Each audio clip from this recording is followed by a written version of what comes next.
approving legislation early this morning to rescind $9 billion in federal funding for NPR, PBS, and their member stations, with Houston Public Media's Associate Vice President and General Manager, Josh Adams. I'm Ernie Manous. And I'm Celestia Sherman. We'll also discuss the future of the Department of Education with Assistant Professor of Law at the University of Houston's Law Center, David Froomkin. And I'm Frank Billingsley. Plus, we'll also talk with Mark Hughes, the principal trumpet of the Houston Symphony, who will tell us about Summer Symphony Nights, a free series of concerts at Miller Outdoor Theater. And as Ernie, Frank, and I discuss the top headlines of the day, we want your thoughts, questions, and concerns. Give us a call or send us a text at 713-440-8870 or email us at talk@hellohouston.org. Hello Houston is made possible in part by founding sponsors John Bradshaw and Kathy Sanders, and by gifts from listeners like you. Live from NPR News, I'm Lakshmi Singh. Sources confirmed to NPR that the Department of Justice has abruptly fired Maureen Comey, the federal prosecutor who oversaw criminal cases against Jeffrey Epstein and his aide Ghislaine Maxwell, as well as that involving hip-hop mogul Sean Diddy Combs. The two sources, who were not authorized to speak publicly, did not say why Comey was suddenly dismissed. Maureen Comey is the daughter of former FBI Director James Comey, a vocal critic of the Trump administration. The U.S. Senate overnight approved a Trump administration request to cut $9 billion in foreign aid and funding for NPR, PBS, and their member stations. NPR's Scott Newman with details. Senators held a rapid-fire run-through of amendments to the package of cuts, known as rescission, that the White House sent to Congress last month. The changes proposed by Democrats, including several aimed at saving public broadcasting funds, failed on largely party-line votes. Senators stripped out cuts to PEPFAR, the George W. Bush-era U.S. AIDS relief program. That change means the bill goes back to the House for a final vote before a Friday deadline. Scott Newman, NPR News, Washington. Spending at stores, gas stations, and restaurants increased in the month of June. That's the latest from the Commerce Department, which says retail sales grew 0.6% last month compared to May. And that's an increase after 2 months of pullback. Here's NPR's Alina Selyukh. Spending grew a little bit almost across the board in June. People bought more clothes, home improvement supplies, and once again, more cars and trucks. A few interesting things are happening. Some people are stocking up in anticipation of more price increases from tariffs down the line. Others perhaps decided to stop waiting and to buy that furniture they'd been holding back on purchasing. And prices have started to tick up a little bit. Inflation picked up steam last month, and often spending grows with it as shoppers have to pay a bit extra for whatever's on their list. For example, inflation rose 2.7% from a year ago, and that's exactly how much more people spent at grocery stores in June of this year compared to last. Alina Selyukh, NPR News, Washington. The U.S. is watching with concern the fallout from Israel's airstrikes in Syria. NPR's Ruth Sherlock reports Syria's military headquarters and presidential palace in Damascus came under fire yesterday. Israel intervened on behalf of the Druze minority, bombing Syrian military positions, including those that you mentioned in Damascus. Interim President Ahmed al-Shara was on Syrian state television today trying to repair relations with the Druze community in Syria, saying they're an integral part of the country, and he accused Israel of sowing division and trying to turn Syria into a theater of chaos. That's NPR's Ruth Sherlock. The Israeli military has also been engaged in conflict in Gaza, the West Bank, and a 12-day war with Iran last month. From Washington, this is NPR News. Live from News 88.7 in Houston, I'm Alexandra Hart. Former Galveston Mayor Joe Jaworski has announced he's running for the Democratic nomination for Texas Attorney General. Jaworski previously ran an unsuccessful campaign for the Democratic nomination for AG 4 years ago. He joins the Democratic field 2 days after State Senator Nathan Johnson of Dallas declared a run. The Republican field includes State Senators Joan Huffman of Houston and Mays Middleton of Galveston, and former U.S. Assistant Attorney General Aaron Reitz. Texas heat mixed with dehydration caused a 17-year-old Cypress Spring High School football player to have a heat stroke, leaving him in a coma for 9 days. News 88.7's Gabrielle Dawkins spoke to his mother and has the latest on his recovery. I wouldn't wish this on any parent. This has been one of the most scariest moments of my entire life. Alzadia Spires, the mother of Jarvis Spires, says her son, who's played football since the age of 4, went to work out with a trainer outdoors on July 5th. But 2 hours later, she received a devastating call. Like all of a sudden, he just started just going downhill. It was like somebody flipped a switch and he just started going downhill fast. And then his heart and lungs began to fail. After an emergency surgery and hearing from doctors that he may not make it, Spires says she is leaning on God and praying for Jarvis's recovery. I always knew that God had his hands in this and on my child. And I told him, even when he was in the coma, I would speak to him. I would talk to him every day, and I would tell him, you're already healed. You're already healed, fully healed. You're just resting. Jarvis had physical therapy on Wednesday, where he attempted to get up and walk. I'm Gabrielle Dawkins, News 88.7. Harris County deputies shot and killed a man driving a stolen vehicle yesterday in Galveston. Police say they attempted to stop the suspect who was driving along I-45 at Belfort Road. Police say the suspect took out a gun and began shooting at deputies during the chase, which lasted about 30 minutes total. I'm Alexandra Hart, News 88.7. Support for NPR comes from ARM, committed to delivering innovative, advanced computing designed to enable worldwide companies to unleash the capabilities and experiences of AI. The future of AI is built on ARM. ARM.com. This is NPR.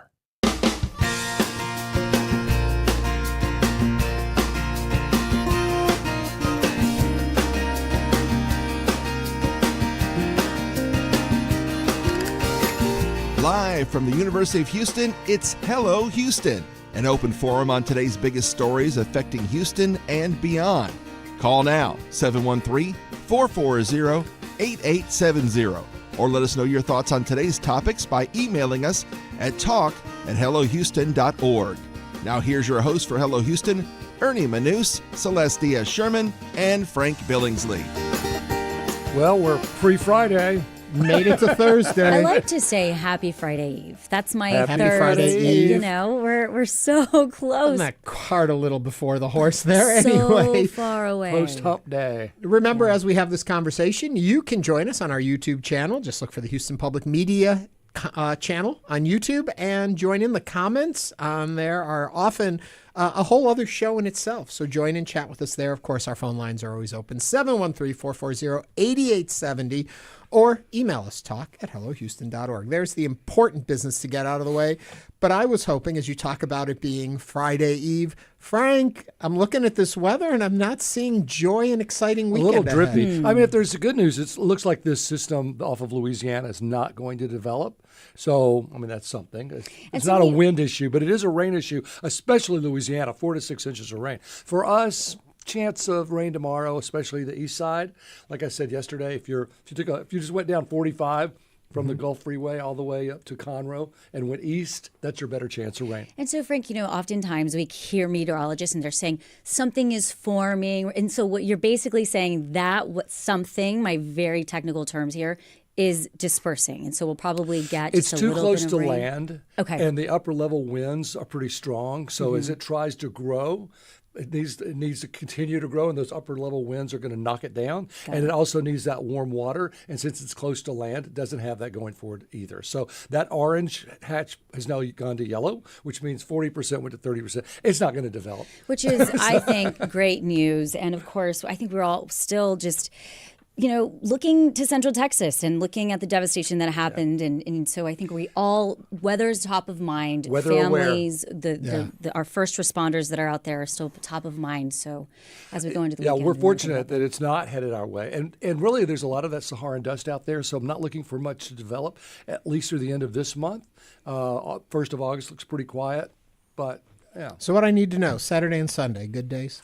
Yeah, I think so. Okay. I think so. That's the important part. Better than you think they're going to be. How about that? Oh, well, that's good. So if it starts raining, I can be like, this was not better, Frank. Yeah, we'll call Frank up. Yeah. Things that didn't develop, I think, necessarily in the way we wanted them to go was a lot that happened overnight. And you've got our first story in the news today. Yes, and something that we do here on Hello Houston is we have a lot of engagement. We're already seeing on our YouTube channel, somebody said, we're very concerned for you guys. Now the Senate has pulled funding funding from NPR. And what we are going to do is we are going to learn a little bit more about that. And as Ernie said, early this morning, the Senate voted to pull back funding for foreign aid and public media. So what does that mean? Right now, we understand it would be a rescission of $9 billion in federal funding for NPR, PBS, their member stations, and foreign aid programs. Senate Majority Leader John Thune, Republican of South Dakota, noted that it has been over 30 years since a rescission package was passed. The House is expected to vote on the rescission package later today. If it passes, it will be a win for President Trump and DOGE's effort to slash overall government spending. Lisa Murkowski of Alaska, one of 2 Republicans who voted against the bill, said there has been no single issue that has drawn out more interest across the state of Alaska. I come from a state that is extraordinarily rural. I come from a state where access to other forms of information and communication may be limited. Everything may just come by way of your radio. The Corporation for Public Broadcasting is there for reason, and I think it has stood the test of time. I don't disagree that NPR over the years has tilted more partisan. That can be addressed, but you don't need to gut the entire Corporation for Public Broadcasting. Joining us now is the Associate Vice President, UH System, and General Manager of Houston Public Media, Josh Adams. Good morning. Good morning. And if you have a question or concern about the funding cuts, you can join the conversation. Now is the time to give us a call at 713-440-8870. Josh, I think where I'd like to start is to help people understand, because there's a lot of, I'm not sure it's misinformation, but misunderstanding out there. So the cuts are going toward, and the money is being taken back from CPB, the Corporation for Public Broadcasting. Explain to people what that means and who they are. Sure. Yeah. I mean, the thing to understand here is that this is very complex. Mm-hmm. The federal government funds the Corporation for Public Broadcasting. They appropriate money. That means it's law. They vote on that in a budget process.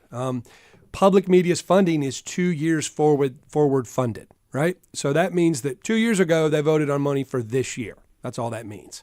So the last night's Senate vote was a vote to rescind money that had previously been enacted through law, had been appropriated to CPB, and to pull that back. And the way it works is that Congress allocates money to CPB, and then CPB pays stations. They grant money to stations to spend on local content or to spend on national content. We use that money here at Houston Public Media to buy content from NPR and from PBS. That's how it works.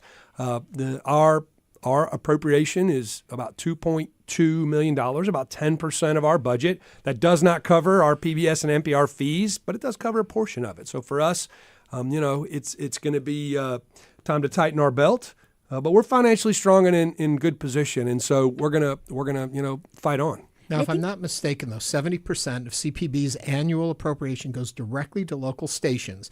It pays for them to operate. And so I think the misnomer, the confusion that comes is programming, which can get grants, different producers for programming. But these are operational monies for the most part that keep stations on the air. And the money is allotted by size of market, ability to fundraise on your own. Right. So while we may feel $2 million in cuts, a small station in a small town in the middle of the country could be devastated by this. You're absolutely right. This is a threat to small markets, to rural markets, to folks who rely on public media, that's TV and radio, for all types of things. They rely on it for programming. They rely on it for weather alerts. Yep. They rely on it for PBS infrastructure is the backbone of FEMA WIA alerts, right? Mm-hmm. So, there are other implications to this. So in our city, we have a big city, we have a robust city. There are other ways people can get that. You can get it through your cell phone. You can get it, maybe on a website. You can get it through other, people that are monitoring it, maybe a commercial station. In some of these rural locations, that's not going to happen. There are, more than 100 TV stations and potentially hundreds of radio stations that might be at risk. Their grant could be 30, 40, in some cases 50% of their annual operating budget. And PBS, I just want to say, we grew up when there were 4 stations. ABC, NBC, CBS, and PBS. Yeah. I mean, it was iconic. It's not like we're seeing the Surf Channel go away. Right. The PBS being threatened it hits in the heart. So it really does. It does. It's important to remember, Frank, that ABC, NBC, and CBS are networks, and those local stations are affiliates, right? We are not an affiliate of PBS. We are a locally owned, independently locally owned station, and we purchase programming from PBS, right? And that's an important distinction because, as we all know in this day and age, with hedge funds coming in, with corporate media companies coming in and buying local stations, your content is coming in many of those from lots of different places. Houston Public Media content is originating right here in Houston. Our newsroom covering this station. The local content we produce coming right out of this station. There's nobody telling us what to run. We're procuring it all, looking at it all for the 19 counties that we serve. To go back to what Lisa Murkowski said and why we thought it was an important clip to play, Yeah. she talked about, Alaska being more rural. Yeah. But when we face a disaster in our area, we are a rural community We in are. a lot of ways. And the way folks in our region got information, got news, got simulcasts from other stations was right here on this station because we are here. Let me put a little finer point on that. Be it a derecho, be it a freeze, be it a hurricane, we heard so many stories of people saying, my electricity went out, so my Wi-Fi went out. And the only way I was able to get information was to go sit in my car, turn it on, News 88.7, and charge my phone. And that's how I found out everything from what the center point situation was going to be, to where the tree crews were going to be, to when trash pickup was happening, what's the flood, where's the storm coming, who's impacted, where's the rain. That all happened because we had robust public media right here in Houston.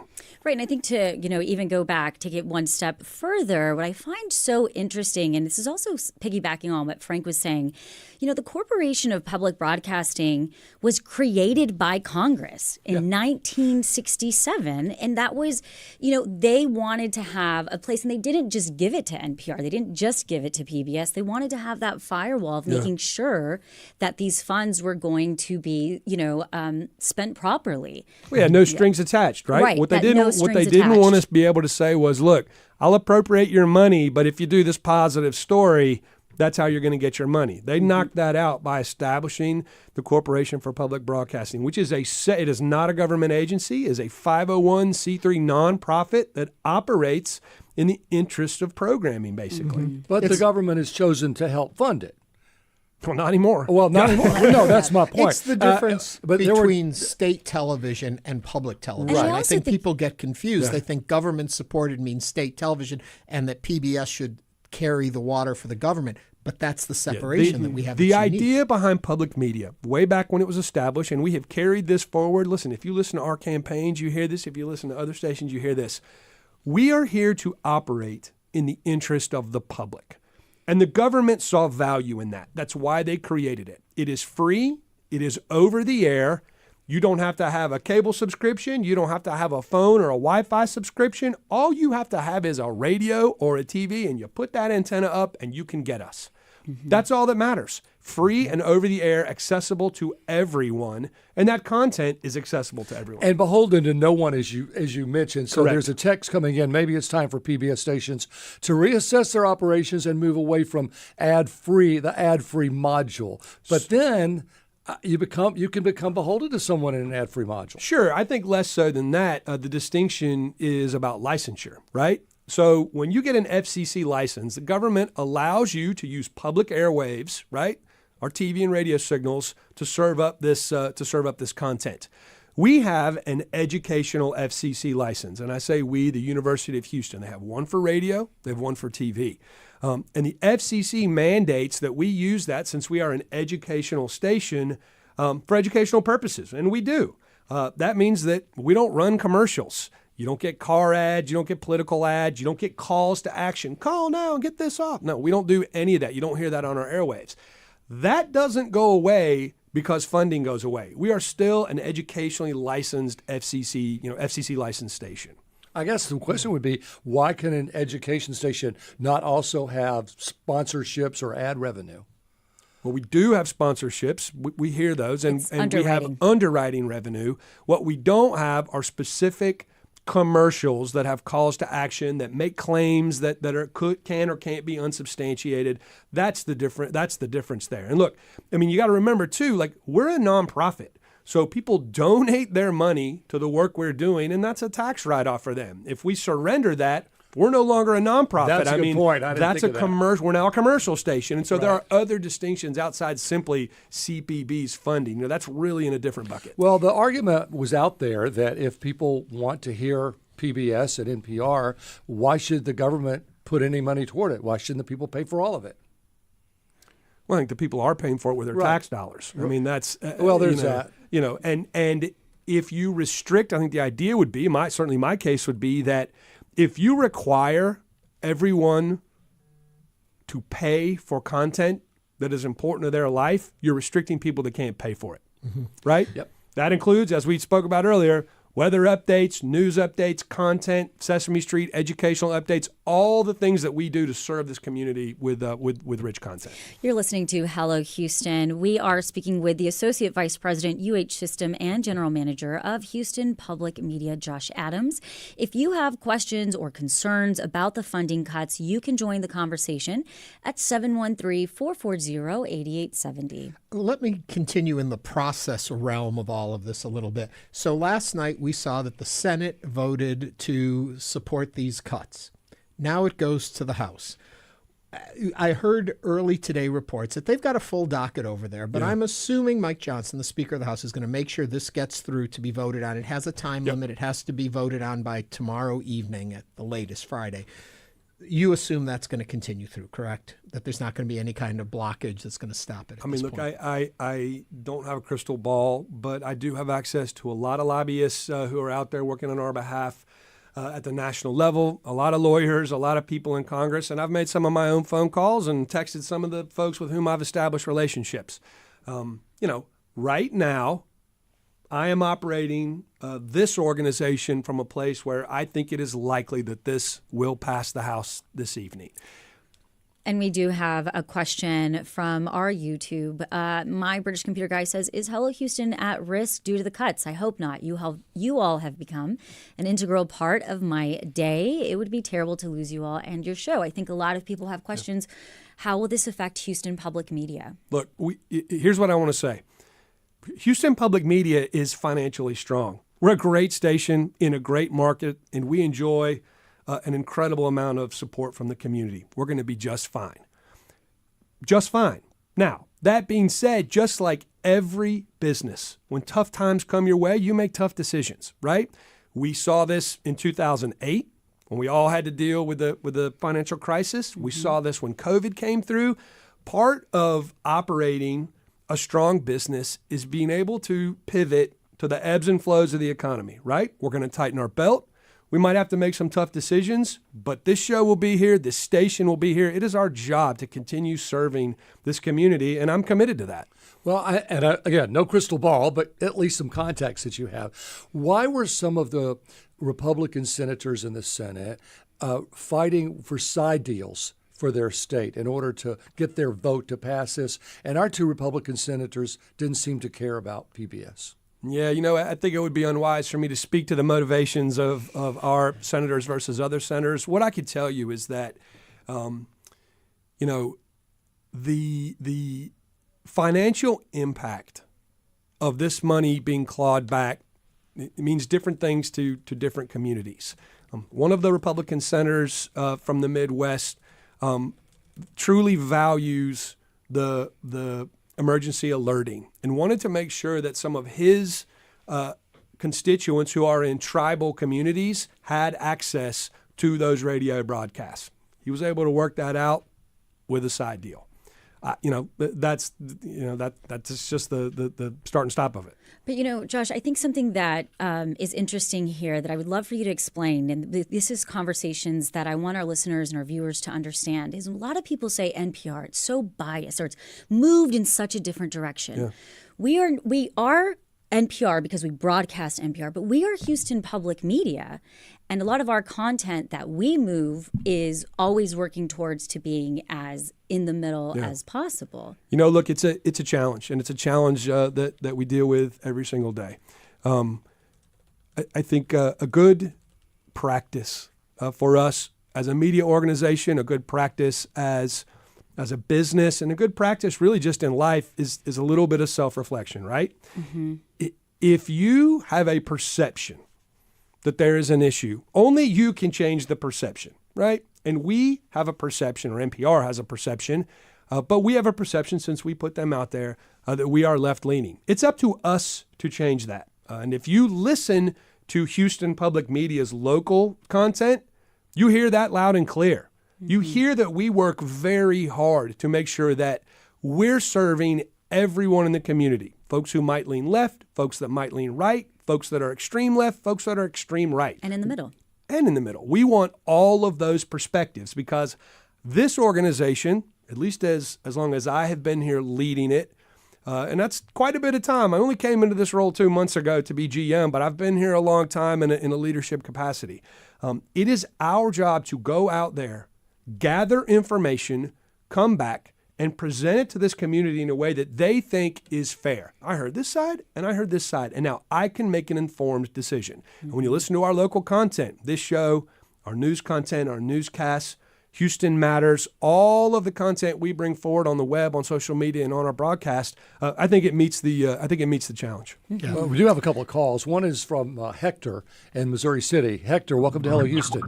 Yeah, I think it's a tragedy that they take funding away from NPR because I'm a security guard, and I go to a lot of isolated places, and NPR is the only really friend that I have on the radio. You know what I mean? I appreciate the broadcasting that you do. It's great. I love it. Yeah, thank you, Hector. Thank you for that. Yeah, we have a robust infrastructure facility. We just rebuilt our tower and transmitter facility 3 years ago. Might have been 4 now. But we serve, we are now at a higher position. Our antennas are at a higher position on the tower. We went to great lengths to raise that money and make those investments for this community. We reach 19 counties. Mm-hmm. And, it's interesting because Hector said he was a security guard and goes these rural areas. And we have a person who comes in overnight. It's not just a switch that goes on. Yeah. We have a real person that is broadcasting in the middle at 2 a.m., at 3 a.m. And there are a lot of other radio stations that don't have that anymore. Yeah. I want to bring up the point, too, to reiterate what you said about how Houston Public Media will be fine. But that doesn't mean if you're listening right now and this is something you value, it's still not worth calling your representatives because it is a numbers game when it gets to the House. And so if there are some more conservative-leaning representatives out there and you reach out to their office and they hear from you, it may sway their vote because they're looking at the numbers. That's a great point. We need to keep fighting. That will be fine was under the context of a person saying, are you going to go away? No, we're not going away. There is no replacing federal funding, Imagine, I've said this before on this program, if you woke up tomorrow morning and 10% of your paycheck was gone, 10%'s gone. And I don't mean like, you're gone. No, 10% going back, money you thought you had, it's gone. You're going to change the way you live. You might change the where you shop for groceries. You might change your vacation plans. You might have to swap cars. There are lots of different ways you might change your behavior to meet your new revenue budgets. We're going to do the same thing. 713-440-8870 is the number here. If you've got a comment, question, concern, give us a call right now. Felicia from Spring is on the line. Felicia, what's on your mind? Felicia, you there with us? Yes, I'm here. There you are. Okay, thank you. I feel like the federal funding came from the taxpayers anyway. We paid the taxpayer money in order for them to have the money in the federal funding. Mm-hmm. Yeah, it's a great point. You're absolutely right. So as a listener of NPR, I listen to your broadcast all day, every day. I listen to every lineup you have. I feel like it's not fair because they're not listening to what we want. If we, as the taxpayers, we would like to keep our stations like NPR and everything, public broadcasting, because we like the indictment, the way that it's a different approach to every subject that's being relayed to us, then we should have the right to say what we want to keep.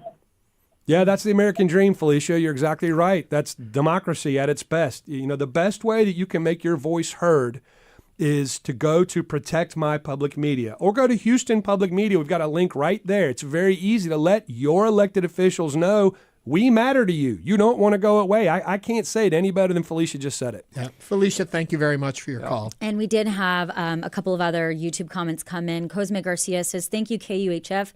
Radio is a lifesaver when the power is out. You guys keep the updates coming and keep us company during times of uncertainty.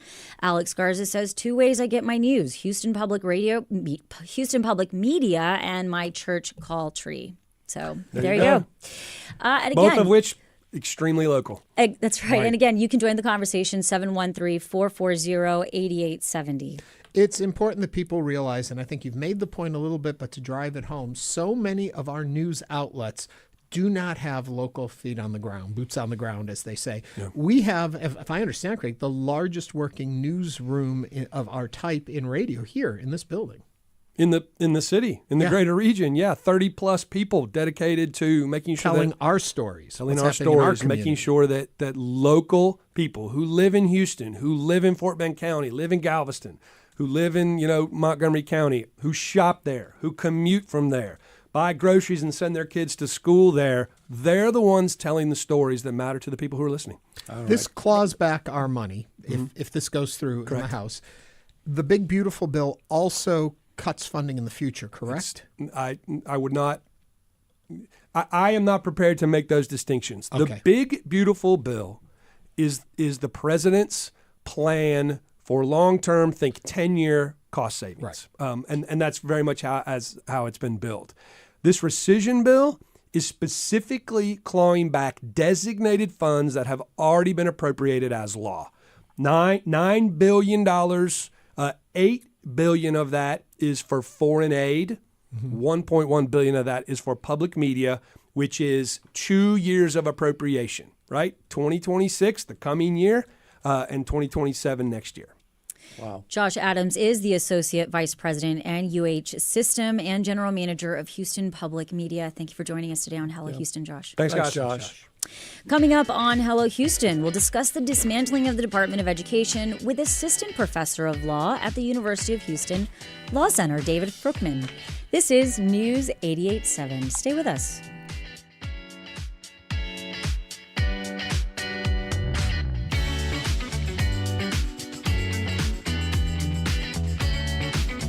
Houston Public Media brings to you PBS World, 24 hours a day, 7 days a week on TV 8.6. Experience the personal connection behind the headlines with programming devoted to telling stories that humanize complex issues. PBS World helps us understand the movements, conflicts, and cultures that connect us all. PBS World on TV 8.6 and online at houstonpublicmedia.org.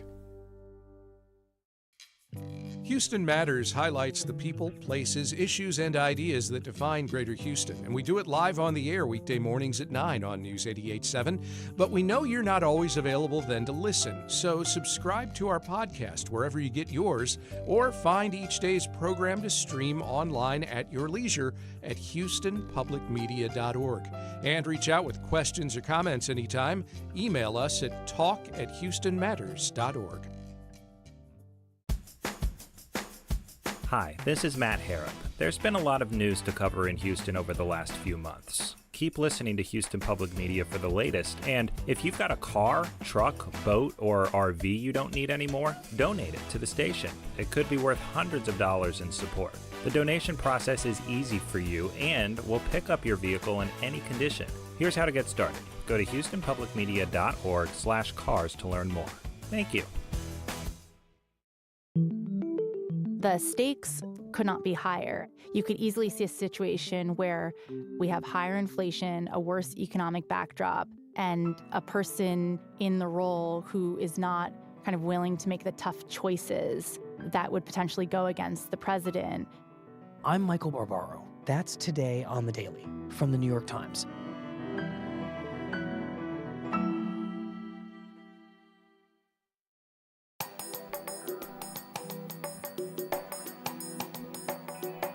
And now back to Hello Houston. To comment on any of today's topics, call 713-440-8870 or email us at talk@hellohouston.org. Now back to Ernie Manous, Celeste Diaz Sherman, and Frank Billingsley. This past week marked a controversial Supreme Court, I should say another controversial Supreme Court decision. The High Court lifted the injunction issued by a lower court, which had blocked the mass layoffs of nearly 1,400 Department of Education employees, effectively allowing the White House to continue to dismantle the Department of Education while legal challenges continue in lower courts, sparking intense debate over the limits of presidential power. So how does this move tie into the broader idea of unitary executive theory, a constitutional interpretation that has gained growing traction in recent years? Can the president really unilaterally dismantle an entire federal department created by Congress? And what does this mean for the future of checks and balances? To tell us more and help us to better understand all of this is David Froomkin, who is an assistant professor of law at the University of Houston Law Center. David, welcome to the program. Thank you for having me. In preparing this script, I'm hoping I got all the nuance right of what actually happened. I've seen a lot of reporting that basically just says, oh, they killed the Department of Education. But that's not exactly what happened. It's not exactly what the Supreme Court said. But effectively, it does lead down that path. Help us explain. That's right. So this was a preliminary decision, a decision to lift a stay that the district court had imposed that blocked the Department of Education from firing over 1,000 employees. That said, the administration has announced its intention more broadly to dismantle the Department of Education, saying that this was the first step toward that goal. So I think that the majority probably would prefer to characterize this as a procedural decision, merely about the preliminary injunction, but it's likely that it will have much more sweeping effects. In realistic practice, what's happening then is that these folks were laid off. It's a massive amount of employees for this department, and that in the time it takes things to move through the court, that dismantling, in effect, destroys the Department of Education even before the final courts have been ruled. And if the courts come back and say it can't be done, the cow's out of the barn.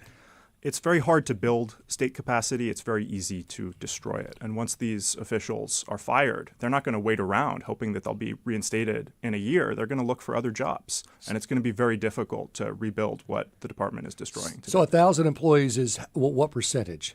It is a substantial percentage. I mean, we're talking about at least 50% of the...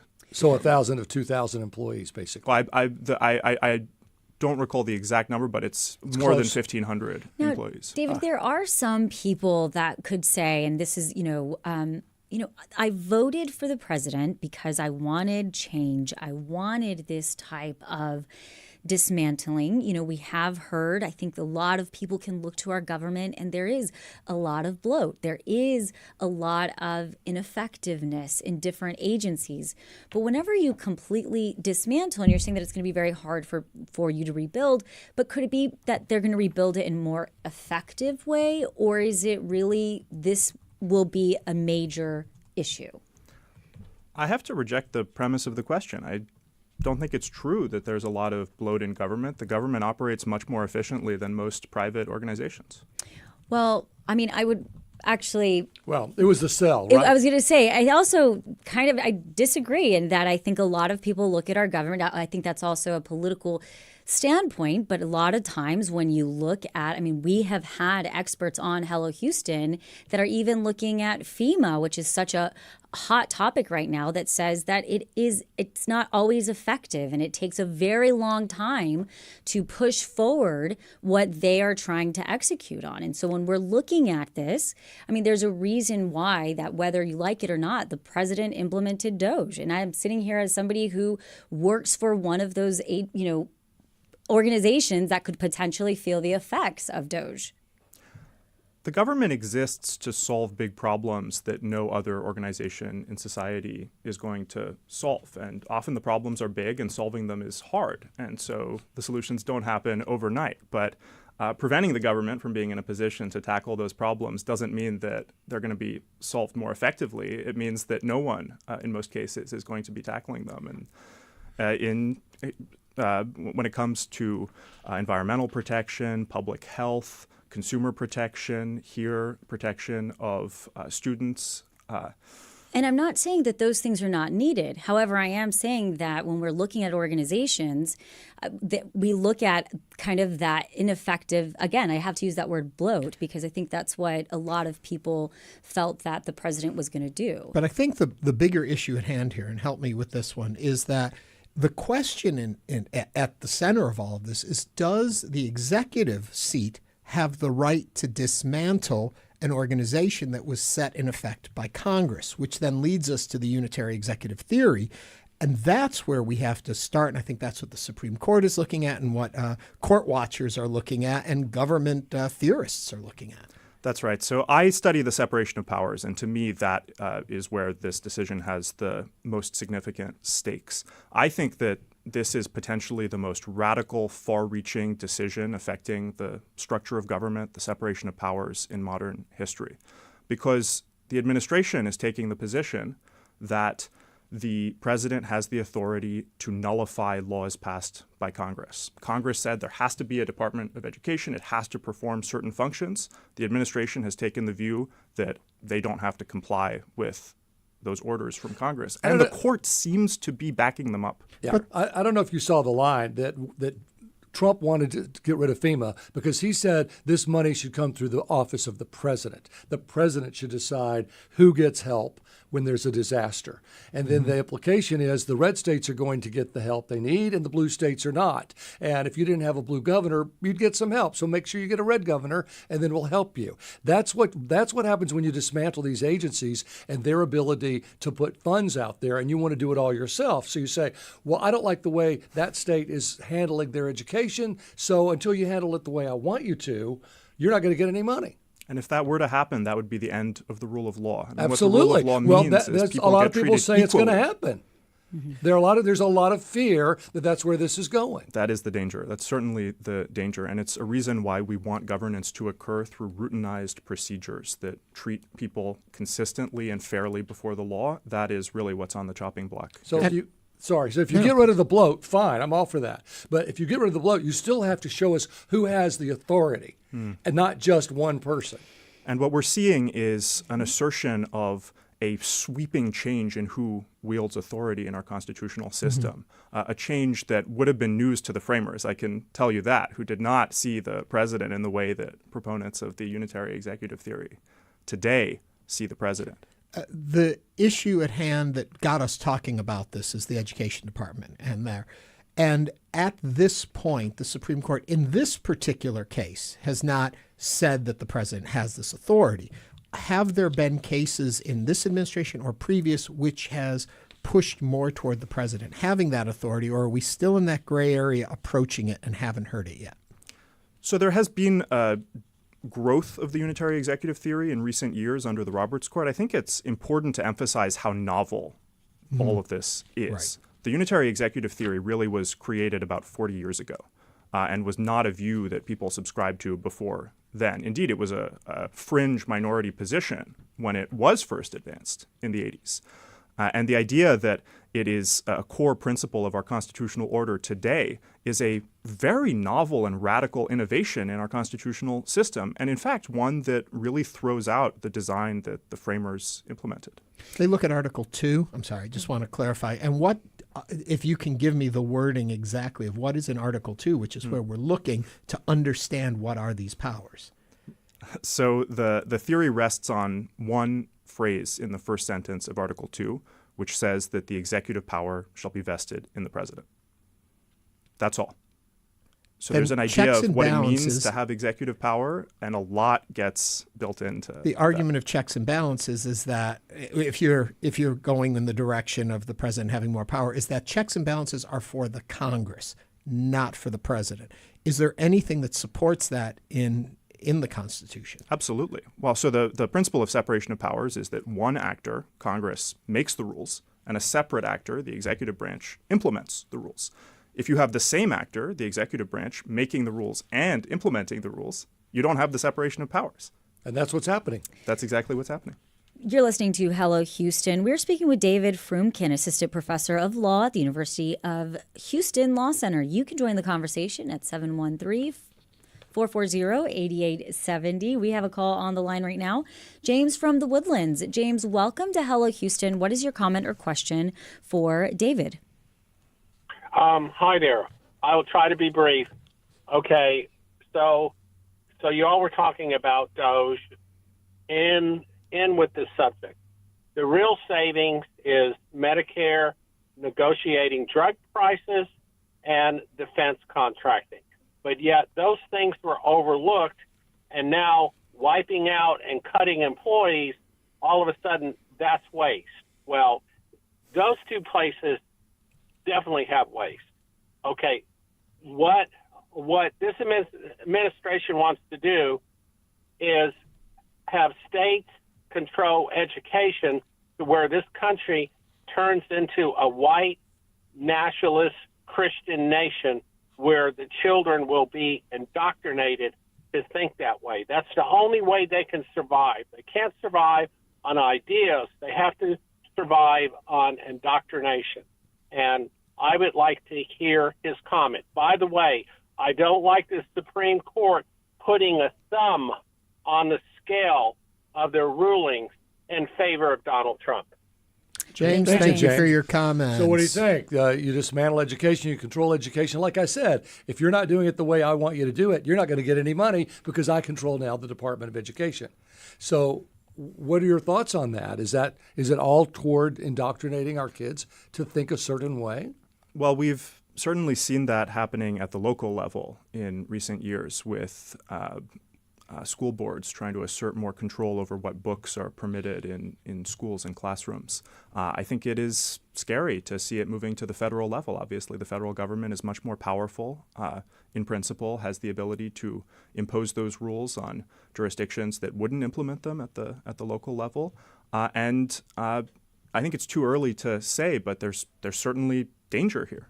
If you're reading the tea leaves, and it seems as though that the court is going toward more power to the executive branch, can they do something to pull it back? Theoretically, they're supposed to be approving the dismantling of these organizations, yet they seem silent on it.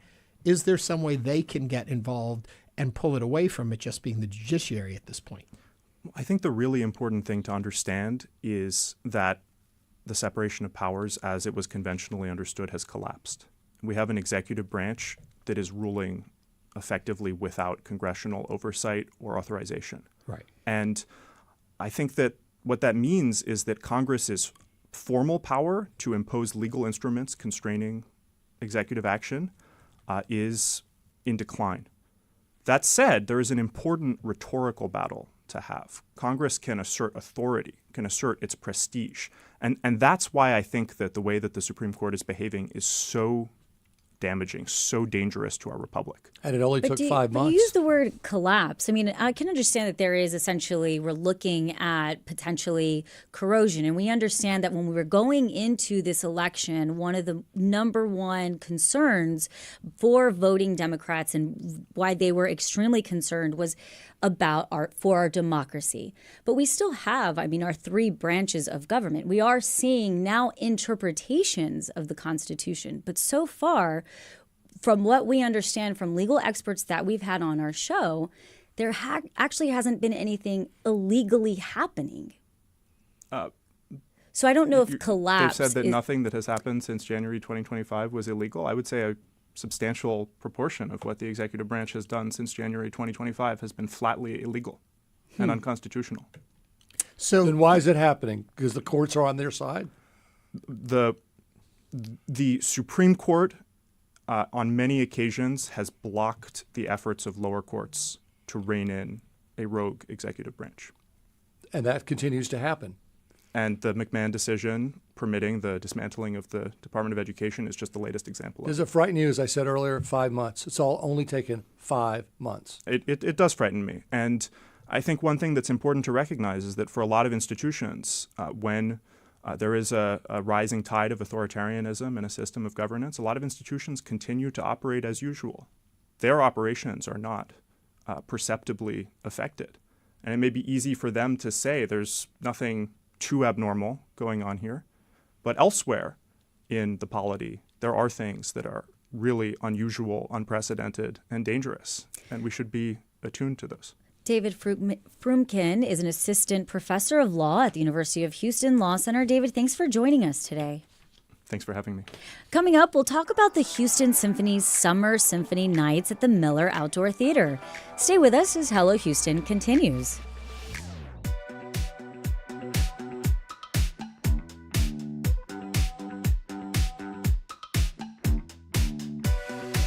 I'm Reid Hoffman. And I'm Aria Finger. And we host Possible. We want to know what happens if, in the future, everything breaks humanity's way. This week, we're talking to Andrew Bosworth, Chief Technology Officer and Head of Reality Labs at Meta. Every person, superhuman vision, superhuman hearing, superhuman memory, superhuman cognition. That is the vision that we have for these wearables. This is possible.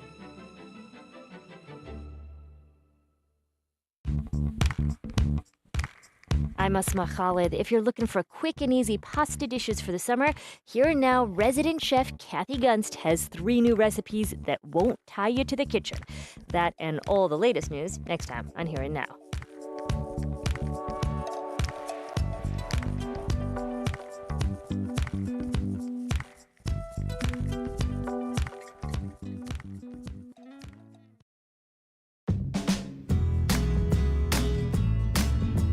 And now back to Hello Houston. To comment on any of today's topics, call 713-440-8870 or email us at talk@hellohouston.org. Now back to Ernie Manous, Celeste Diaz-Sherman, and Frank Billingsley. We're so fortunate to have the Houston Symphony. You know, we have the symphony, the opera, the ballet, the theater. We have it all. We're one of the few cities that does I think there's have all 4 those cities that have all those, Yeah. and every sports team you can almost think of except hockey.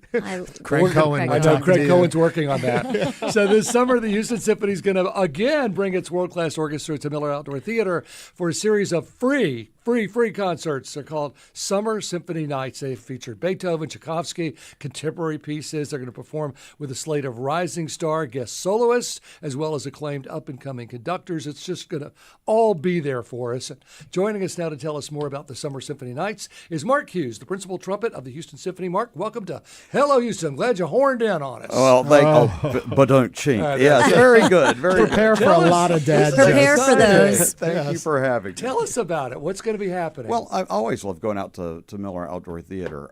It's a totally different approach in a way to what you were used to. If you come to Jones Hall, you know, our conductors get a lot of rehearsal time. So during a week, we'll have at least 4 rehearsals for the concerts that we're doing that weekend. So a conductor gets to really emphasize his bold print name in the program. He's in control, and we do it his way. Well, the nice thing for me as a one-on-a-part player in the wind section is that when we go out to Miller Theater, we only get 1 working rehearsal with 1 dress rehearsal. And the dress is basically a run-through. They only stop us if there is a problem. So in that 1 working rehearsal, they have 2.5 hours to rehearse, basically a little over an hour's total music time. So you don't get a lot of rehearsal time. So that's where our schooling and our experience as individual players gets a little more powerful to work with, and it gets to be very collaborative.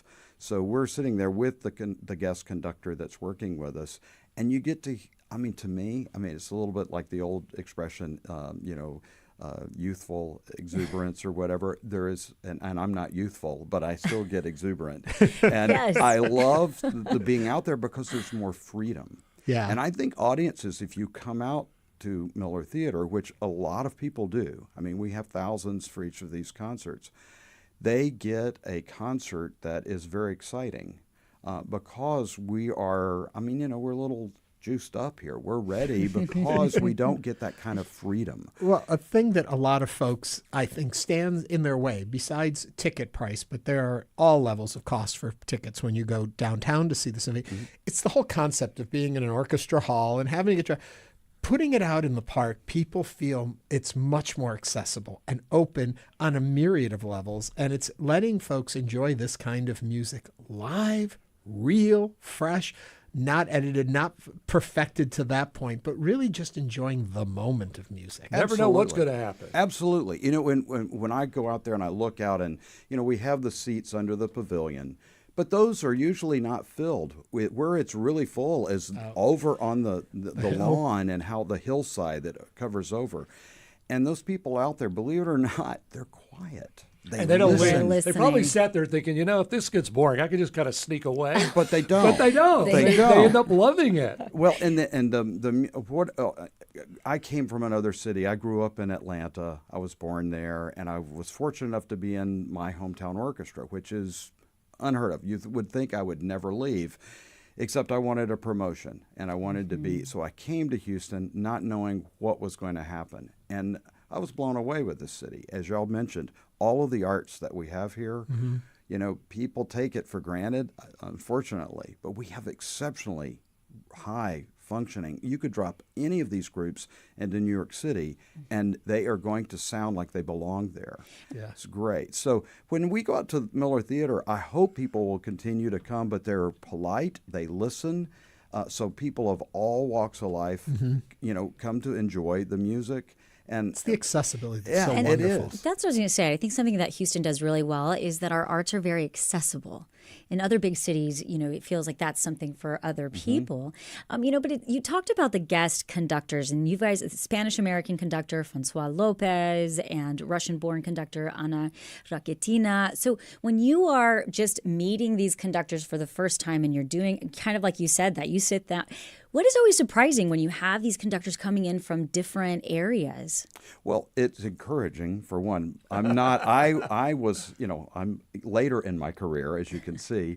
I've been doing this for over 40 years total, been almost 20 here in Houston. I actually started when I was 17, so it's a long time here. But when I see these young conductors, and most of the ones that we have in are quite young, doesn't mean they're not good. It just means their experience level isn't tremendously, deep, but they're quite good. And there's an exuberance about that youth. This may be the first time they've conducted this piece. Yeah. And like I said earlier, they're forced to be collaborative. So they're drawing on our experience, and they have very little time. They have to be smart and use their time wisely and put it together. And then I honestly tell you, these programs are quite good. Yeah. Every one of these, they're well thought out. The programs are great. We always have a real nice second half piece of just a steak and potatoes type big. Is there a favorite? Is there a favorite composer? Do you see Mozart down there and say, "Oh, good, yes, or oh God"? As a trumpet player, no, Mozart doesn't do that. No. More of the romantic period stuff does. But I don't have a favorite. Whatever we're doing that day tends to be my favorite because these are great works, right? And at my age, my memory is such that it always seems like it's new to me. Are you ever surprised? We talk about the different conductors that come in, especially the younger ones, them hearing something different in the music that hadn't occurred to you before. Yeah, I think that's because everybody has a different perspective. So if they're coming, say, of a Russian descent or a German descent or a Hispanic descent, we get a different sort of flavor of the music. And it may be the music of Beethoven or in Tomorrow Night, the Shostakovich Fifth Symphony. I cannot tell you how many times I've played that piece. I literally cannot tell you. And it has broad appeal. I'm sure that's why we are performing it too. But the conductor that comes in, she's a young woman of Russian descent, and she has a different viewpoint. You said tomorrow night. Give us the nuts and bolts. When can we see this and hear this? Well, tomorrow night we have the Shostakovich Fifth Symphony is the big work, and that's at 8:30 is when that program starts. So it cools down a little bit. Yeah, I get that. Yes. And we're doing Tchaikovsky's Romeo and Juliet in the first half, which everybody knows, and a new work called Floodplain, which will get things started. To find out the whole schedule, where do they go? HoustonSymphony.org. Perfect. Thank you so much. Mark Hughes is the Houston Symphony Principal, Trumpet. Mark, thank you for joining us today on Hello Houston. Thank you for having me. Coming up on Hello Houston, we'll continue diving into top stories of the day. Stay with us for the second hour of Hello Houston. Stay tuned. There's more Hello Houston on the way with Ernie Manous, Celeste Diaz-Sherman, and Frank Billingsley. For the latest in local news, subscribe to the Hello Houston daily newsletter at houstonpublicmedia.org. Hello Houston is a production of Houston Public Media. The opinions expressed by the guests of this program are solely their own and do not represent the views of management, staff, or underwriters of Houston Public Media. This is News 88.7. Support comes from Stewart PC, a Houston law firm assisting executives and employers with executive employment agreements, litigating executive compensation and non-compete agreements, and management training. More at attorneysforexecutives.com. 85 degrees at the University of Houston. I'm Tiffany Taylor. Highs in the mid-90s, lows in the upper 70s, and a 10% chance of thunderstorms overnight. This is your NPR station, KUHF Houston News 88.7, a service of the University of Houston. It's 12 o'clock.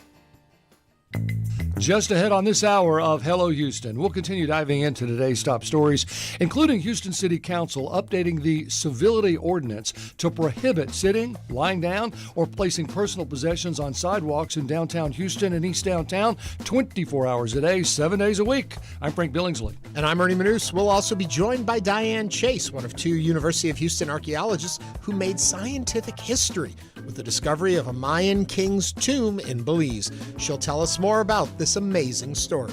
And I'm Celestia Sherman. Plus, we'll also share our weekly current obsessions as part of our regular Thursday feature, where we share our latest pop culture favorites. And we want to hear from you, so give us a call or text at 713-440-8870 or email us at talk@hellohouston.org. Hello Houston is made possible in part by founding sponsors John Bradshaw and Kathy Sanders, and by gifts from listeners like you. Live from NPR News in Washington, I'm Lakshmi Singh. The House of Representatives will take up a package to cut funding for foreign aid and public media today. NPR's Lexi Shapitl has details. The Senate voted early Thursday to pass an amended version of the package, which rescinds about $1 billion in funding for the Corporation of Public Broadcasting and more than $7 billion in foreign aid funding. Senators removed $400 million in cuts to PEPFAR, a program that funds HIV/AIDS treatment and prevention around the world, from the original House version of the bill. The measure passed the House narrowly last month after several Republican holdouts flipped their votes to support the package. A vote on final passage could take place as early as this evening. Ahead of the vote, Office of Management and Budget Director Russ Vought told reporters the administration will likely send additional rescissions packages to Congress once this one is across the finish line. Lexi Shapitl, NPR News, Washington. Emil Bovie's nomination to be judge on the Third Circuit Court of Appeals has advanced to the full Senate for a vote over ethics concerns raised on both sides of the aisle. The GOP-led committee's decision to advance the Trump allies' nomination touched off verbal clashes as the chair, Chuck Grassley, proceeded. We'll go to Bovie's nomination. The clerk will call the roll. Mr. Chairman, point of personal privilege. Mr. Chairman. Later, Democratic Senator Cory Booker accused Grassley of circumventing Senate rules. With all appeals to past jurisdiction and past precedent, why are you doing this? This is outrageous. This is a kangaroo court. That's what we have here, Mr. Chairman. This is wrong. To violate your own rules without going by the mandates of the parliamentarian. This is unbelievable. All Democrats, except for Booker, left the hearing without voting on advancing Bovie's nomination. Ukraine's President Volodymyr Zelensky has nominated a new ambassador to the United States. As she awaits confirmation, he has appointed her as a special envoy for the development of cooperation with the United States.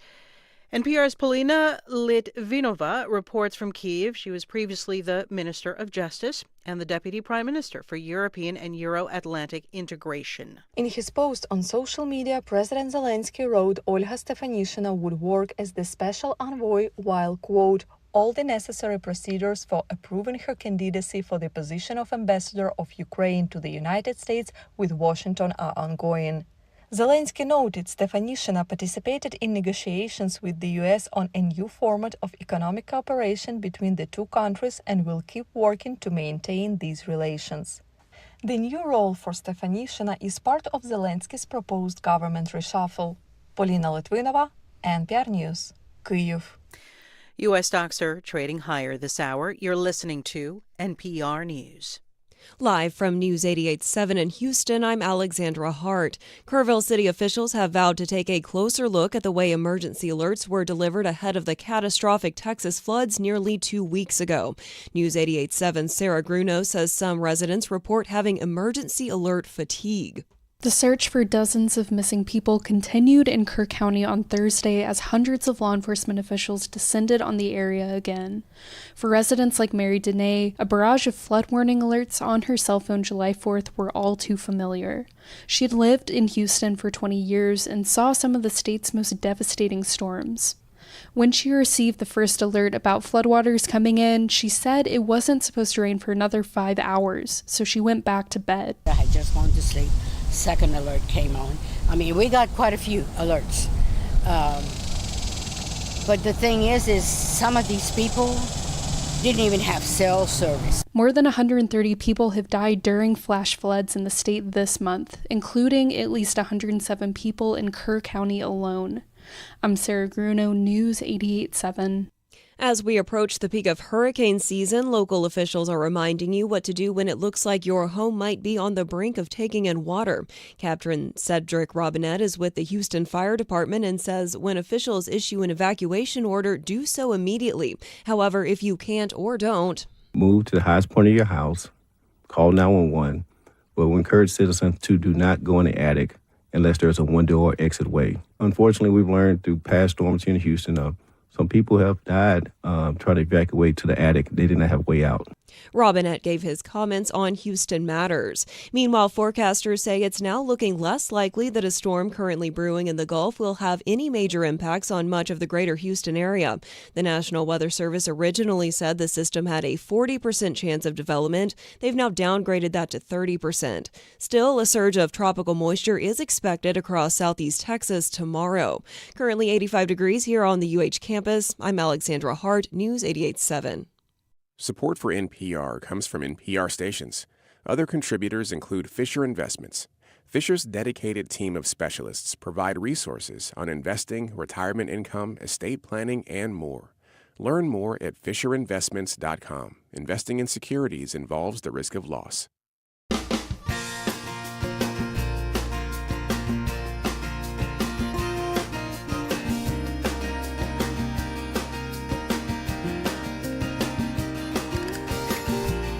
From Houston Public Media and News 88.7, it's Hello Houston, an open forum on today's biggest stories affecting Houston and beyond. Call now, 713-440-8870, or let us know your thoughts on today's topics by emailing us at talk@hellohouston.org. And now here's your host for Hello Houston, Ernie Manous, Celestia Sherman, and Frank Billingsley. Welcome back to the second hour of Hello Houston. Whether you're listening to us on your radio at 88.7 FM or if you're joining us on YouTube, thanks for joining us. We've had a quite a very informative first hour. I'm going to say we've had a first hour, and yes, we have had a first hour. Yeah, but also on top of that, very informative. Yes, absolutely. We know a lot of you all are concerned about our funding, and we had our 10% of our funding will be gone. And yes. That's about $2.2 million out of a $20 million budget. Yep. And we're going to hopefully figure out ways to make it as Josh Adams, our GM, said, that we are, as an organization, we are strong and we will be fine. That doesn't speak for all the outliers, all the other stations across the country. Well, you were telling me, what percentage of people get their news from NPR?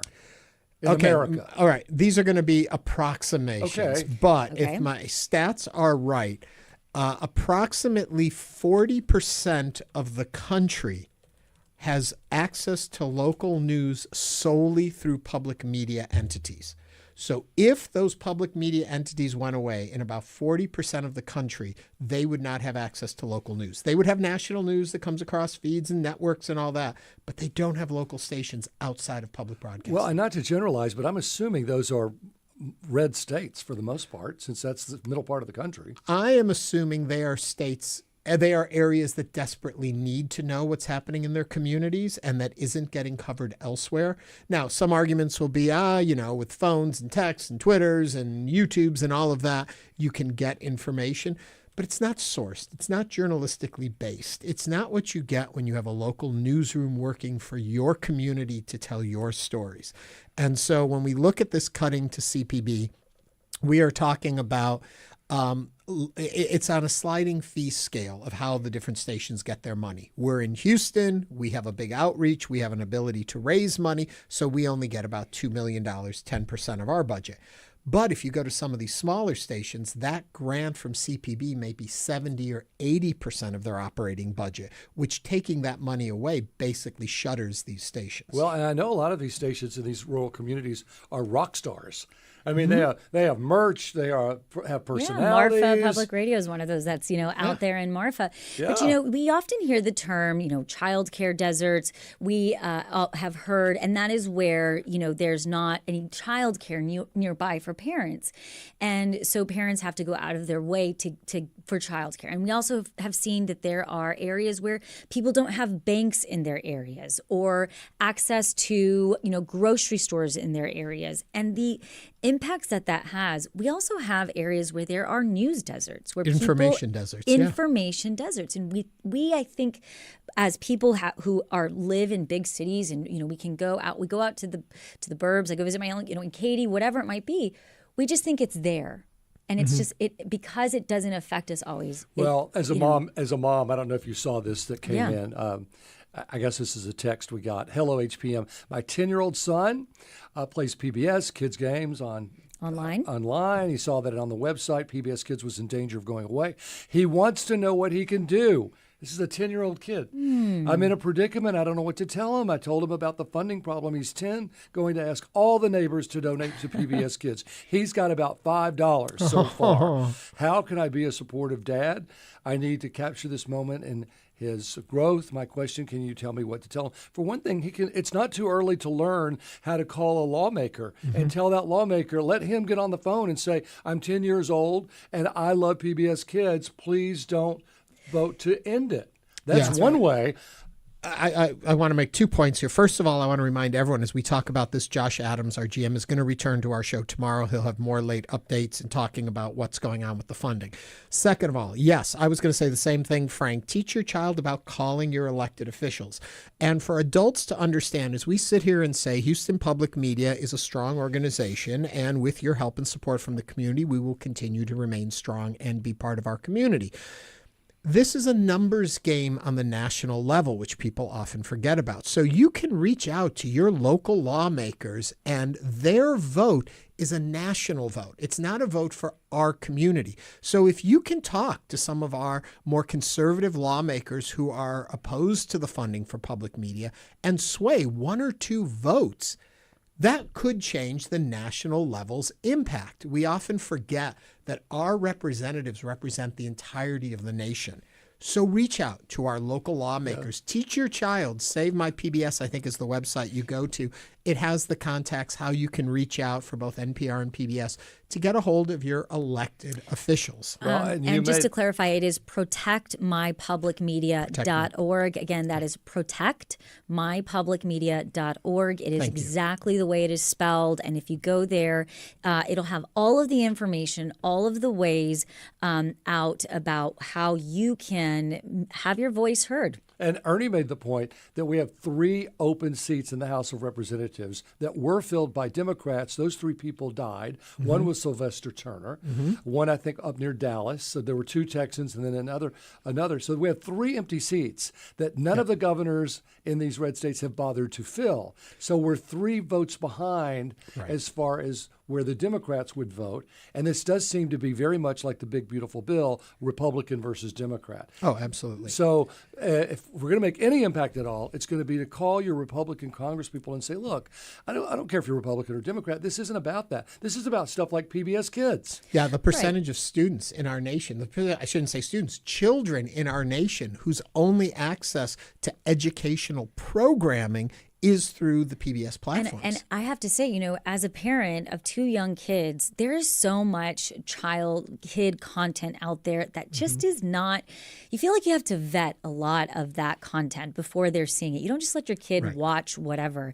And I take a lot of comfort, and I also take a lot of pride to be able to stand behind the station that I work for, where we do watch PBS all the time, and we watch PBS Kids, and we watch Create. And it's one of those things where if you want to take action, go to protectmypublicmedia.org. You can call your representative. You can email Congress, and it has all the ways you can do that. And then tell them your story. Tell them why this is important and how public media is impacting your life, and it's going to impact the future of our children. And then also in that at protectmypublicmedia.org, you can learn about the latest federal funding challenges. You know, we've got Cosme Garcia just wrote in our chat group over on YouTube that he will match the $5 that our young listener has already raised from his community. And if you want to match what is, we're not in a campaign, we're not doing a drive, but you can always go to houstonpublicmedia.org/donate and put that in. And if you want to indicate it's for that, what is the young person's name? Do we have a name for him? No. We just know it's my son. Little 10-year-old. Yeah, so you say match the 10-year-old's donation if you want to double it. Or you know what? If you want to go so far, commit to whatever he can raise matching that. If he's raised $5 so far, I'll commit on air right now. I will match whatever he raises. Now don't get carried away out there. I work for PBS, so yeah. But and I'll go in with Ernie. Will you also match it too? Yep, I'm going to go in Frank, with Ernie you on gonna that. match it too? I can match it. Okay, so whatever. Who wrote this to us? Can we Venmo? I don't have any Hello cash. Houston. No, trust me, we can do it. We can do it. On Hello Houston, we are going to match our friend right here. This 10-year-old. 10-year-old. I want your dad to write us back and let us know you've got the next few days. I'm going to be off tomorrow, let's say Monday or Tuesday. We want to know what the total is you were able to raise. And then each of your 3 hosts on Hello Houston are all going to match what you raise. Maybe we'll sprinkle in a little bit more in there. Yeah. And if you're listening right now and you want to join this, let's match our 10-year-old. We'll call it that. Right. Let's do it. Let's make something out of this because it is for the kids. It's for family. It's for education. It's for emergency response information. We had a guest on just 2 days ago that was talking about how to keep your kids safe this summer online and what they're watching. Here's something to do. And PBS is always a safe space. That's exactly right. And I think that's such a good way, a framework. It's a safe space where I know my kids can go to the PBS app, they open it and they play games, they go through it.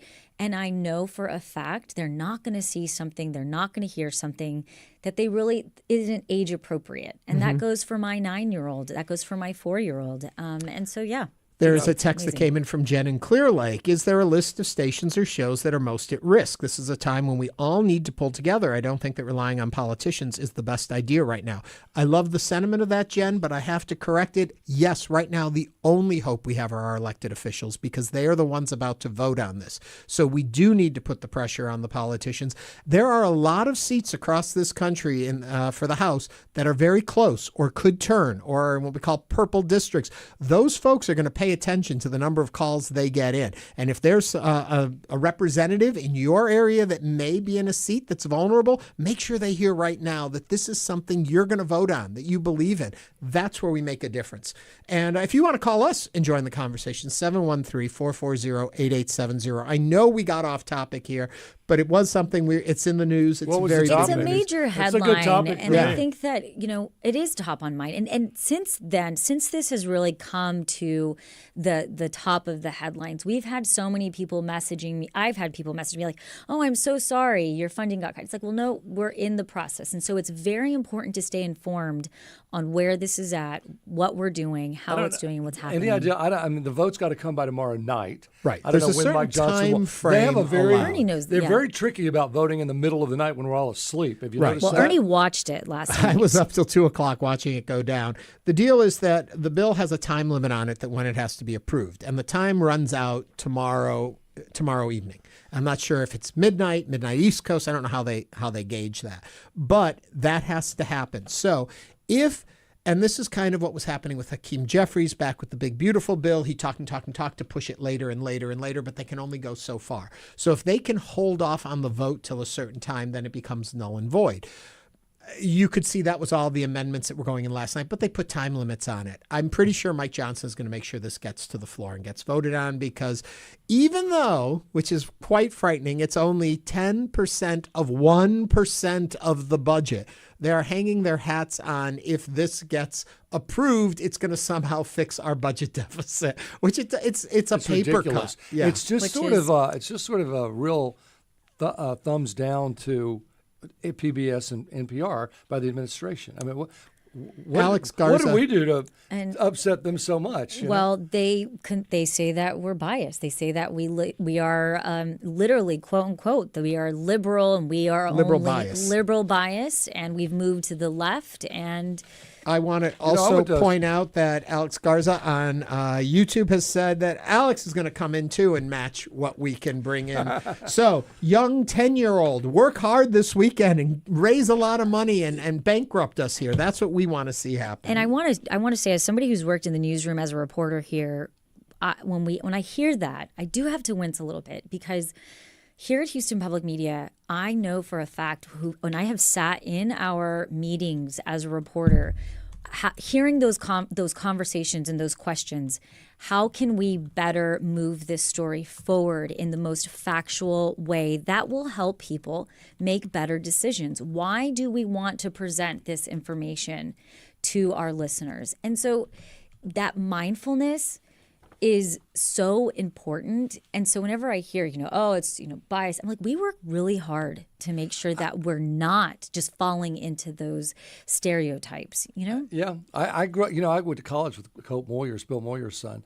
And Bill Moyers and McNeil Lehrer and All Things Considered, I've just always looked at NPR and PBS as a very balanced, long-form news programs, right. Almost too long sometimes. But coming from our commercial, but they certainly give you a lot more than just one headline, one single bite from a person, and then the reporter says, and back to you. I mean, these, what you get on network television is so quick, and you just don't get in depth. But PBS and NPR have always taken the lead in really exploring these topics. We talk about this often during campaign, and I'll tell my story yet again.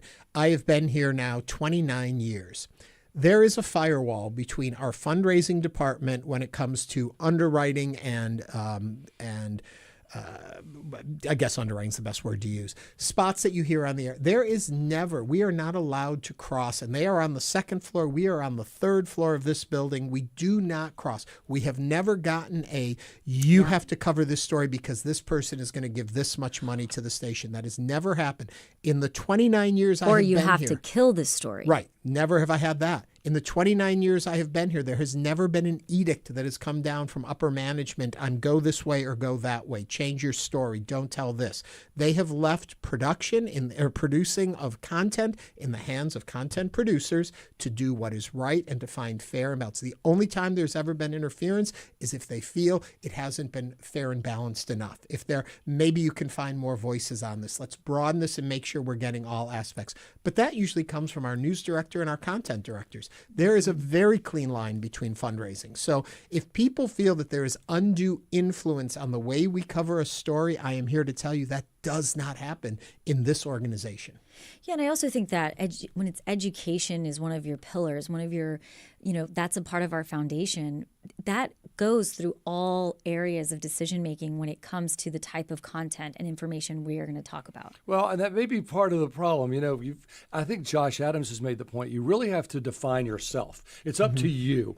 And when we're not left and we're not right, well, then the left wants to see us as right and the right wants to see us as left. So sometimes it's perception. And we do get emails about people saying how we, are so this or so that. And I'm like, because that's how they don't know how to see us, so they see us how they want to. I mean, I'm always shocked when we get emails that literally say that we are Trump lovers. Because if there's some networks, and I'm like, Fox we're not either. We are really just giving the information. We're not giving what we actually feel or think. Or that's I will not say anything. too that when we talk about the perception of NPR or PBS, I think that bleeds into guests who agree to come on, and I'm talking about our elected officials. We reach out across the board. Everybody's welcome. Everyone is here.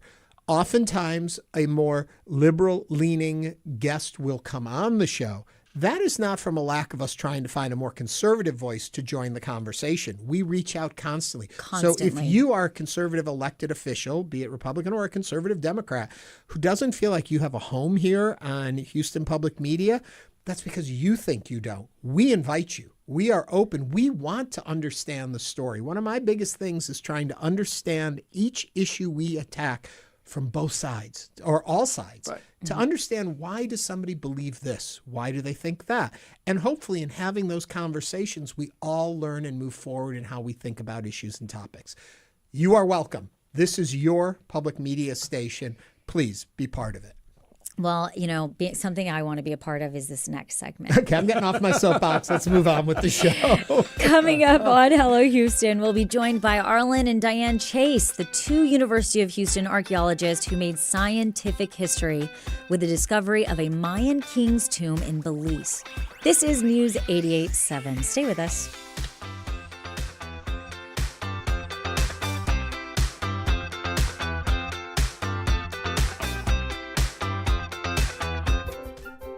On the next Science Friday, we're climbing into the submersible Alvin to explore the deep sea. But things don't go as planned. Both legs of that ground just dropped at the same time. I don't know, should I be concerned about that? What would you do if your sub broke at the bottom of the sea? That's on Science Friday from WNYC Studios.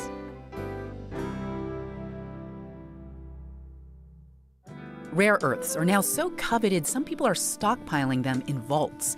It's a response to Beijing's near monopoly on refining the elements. They're installing what you might call a tap system, where they can turn that tap on and off. I'm Elsa Chang. How China developed such a stranglehold on rare earths on the next All Things Considered from NPR News.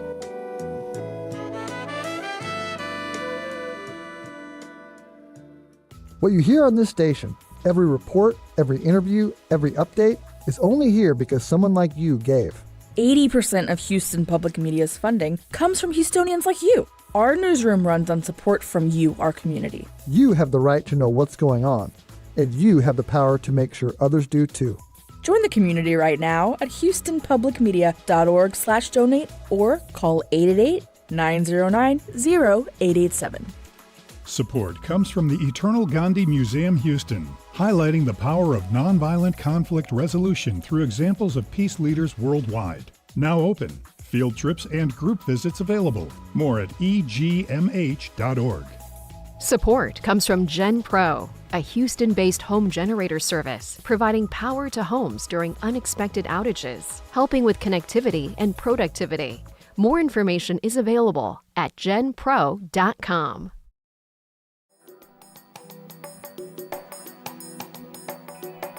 And now back to Hello Houston. To comment on any of today's topics, call 713-440-8870 or email us at talk@hellohouston.org. Now back to Ernie Manous, Celeste Diaz-Sherman, and Frank Billingsley. A husband and wife team from the University of Houston working at Belize's ancient city of Caracol have uncovered the long-lost tomb of Tai Cobb Chok, the city's first ruler and founder of its dynastic line. Inside, they found extraordinary treasures, jade ornaments, ritual pottery depicting gods and captives, a mosaic death mask, and other rich offerings, marking the first confirmed royal burial in that area in more than 4 decades. This find not only sheds light on the early classic Maya world, but also challenges long-held views about early interactions between Maya and the distinct Teotihuacan in central Mexico. To delve deeper into this remarkable discovery, we're joined by Diane Chase, who's the University of Houston Provost and Senior Vice President for Academic Affairs and co-director of the Caracol Archaeological Project, and Arlen Chase, Professor and Chair of the Department of Anthropology at the University of Houston. Welcome to both of you. Thank you. We're Gave thrilled me to be here. A lot of tongue ties, tongue twisters in there. I hope I got most of them correct. Not too bad. Not too bad. Teotihuacan or Teotihuacan? Teotihuacan. Teotihuacan. There's a restaurant here in town. That I we know. always I pronounce haven't it eaten wrong. there yet. Caracol? No. And I haven't eaten a caracol yet. A lot of seafood. Yeah. So a tomb with a view is what sounds like what you found, huh? Well, not the kind of view that we normally think about, right? Where you're seeing the tops of pyramids. It kind of inside the building. So what area exactly were y'all in, and how did you know, and why were y'all in this area? The reason we know what we found was because we were there for 40 years, all right? We've been digging at the site of Caracol since 1985, and we've been going down there. We were two, just to be clear.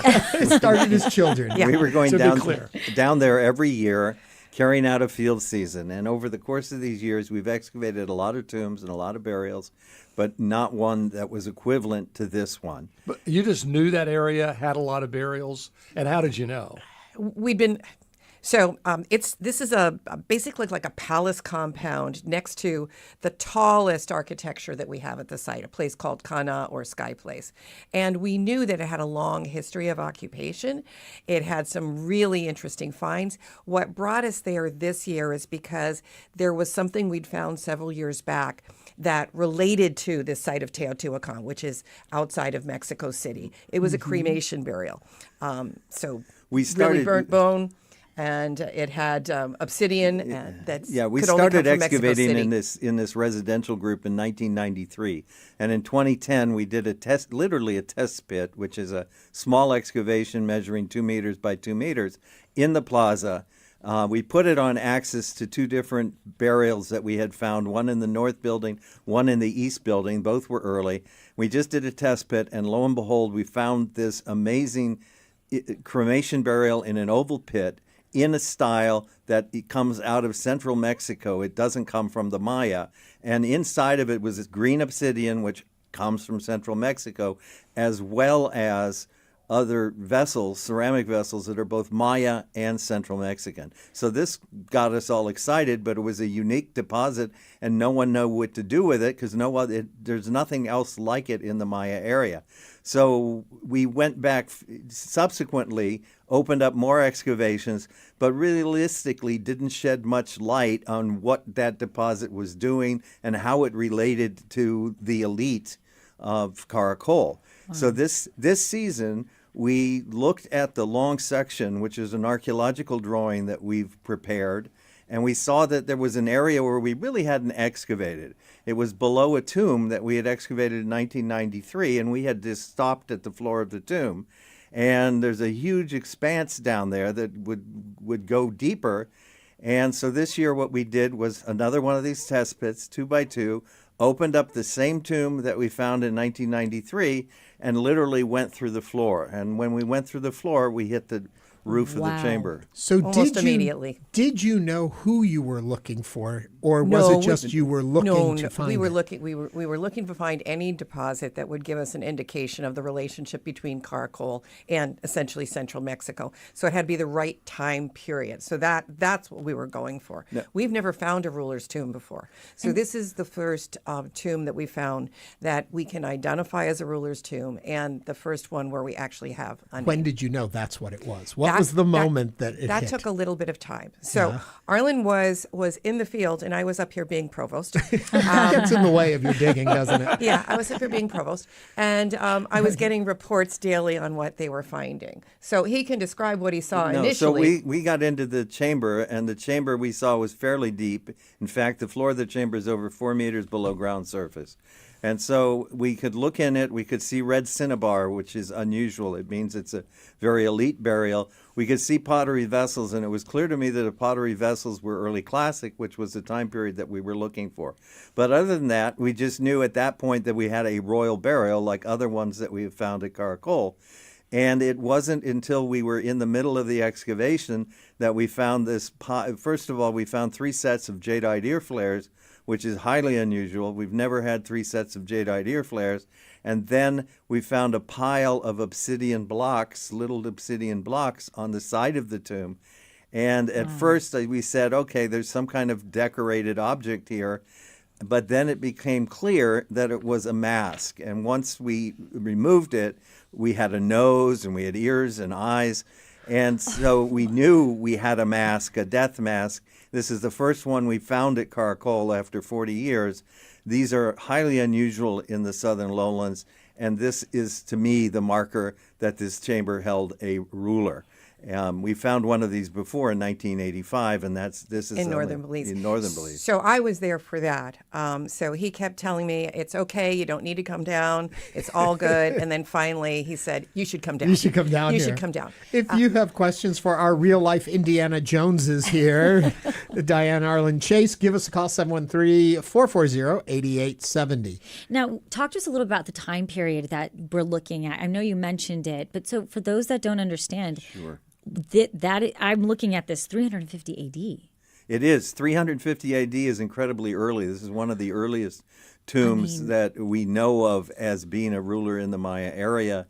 There's some of these at Tikal in Guatemala. There are other jadeite masks. There may be about 20 total jadeite masks known throughout all of the Maya area in Mexico, Guatemala, and Belize. But how we dated this is that the burial that we excavated in 2010 that has a relationship with central Mexico, it was a cremation, so we had lots of carbon. So we can tightly date that to AD 330 to AD 350. And then we have stratigraphy because of all of the excavations that we have done, and we know that this deposit was placed prior to the placement of the cremation. Now, okay, so you know one's earlier than the other, but you don't know exactly how they interrelate. We do know how they interrelate because they share exactly the same kinds of pottery vessels. They're the same time period, relatively speaking. There are 4 basal flange bowls with stretched captives on them, and in the one area, and 4 in the tomb, and they interrelate, and there's another tomb that's involved in this too, but they all date to around 330 to 350. You can stop us if you want. No, I was going to say, so I think what's so interesting, though, is when you're looking at these type of deposits and all of the different elements, what can you tell us about the people that were living in this time? So we've been excavating at Caracol for a while, as we said, for a moment. And most of our excavations have not been in tombs. They've been in the settlement all around the site. So we know a lot about the people that lived at Caracol. We know that this was an ancient city. It was an urban area. We know how the people, what their economic system was like. There were marketplaces. There was a road system that integrated. Their fields were in areas in between their houses. So it was really an impressive kind of a place in the past. And so they had a ruler, clearly. Yes. What kind of system did they have?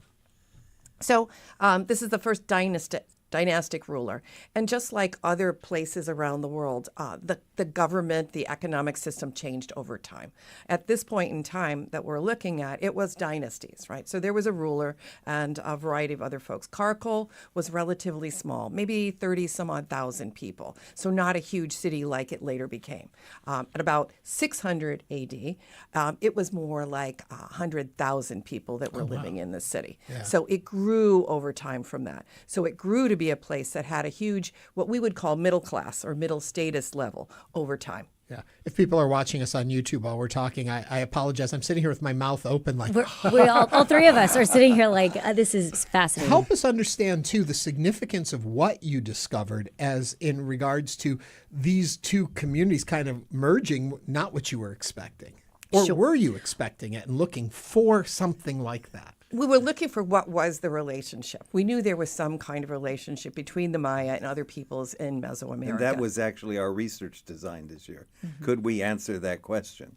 And so what we were looking at is, in a broader sense, the Maya, we knew that the Maya had a relationship with Teotihuacan. We didn't know exactly what it was.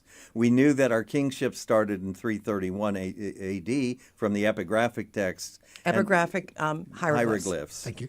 And because of the hieroglyphs, that's how we were able to identify this as Tekop Chak. But what's unusual about it is that the epigraphers, the people that study Maya hieroglyphs, the major ones argue that the Teotihuacanos invaded the Maya area in 378 AD and took it over. And all of this is clearly a generation or 2 generations earlier than that. So what we were looking for was pre-400 AD, post-300 AD, that time period. Yeah. And archaeology is not the kind of science where you can, take out your wand and find the right date and the right answer to a question easily. So did they we were lucky. Did they have a friendly relationship, or was it? So there are a lot of At different this point, interpretations. yes. Right. Our assumption is yes, that the Maya and other peoples in Mesoamerica were in contact with each other. Now, it took a longer period of time to get there than it does for us today, but they were trading. They were, there were individuals that were merchants that were going back and forth, and they're aware of each other. So could some of this been gifts to the ruler? Well, I think it's even more than that. Essentially, one of the questions that was answered by this is that there's a Maya ruler prior to this Teotihuacan burial in the center of the Caracol Plaza. So the Maya ruler is there first. And we're looking at potential diplomatic relationships where they're actually exchanging people.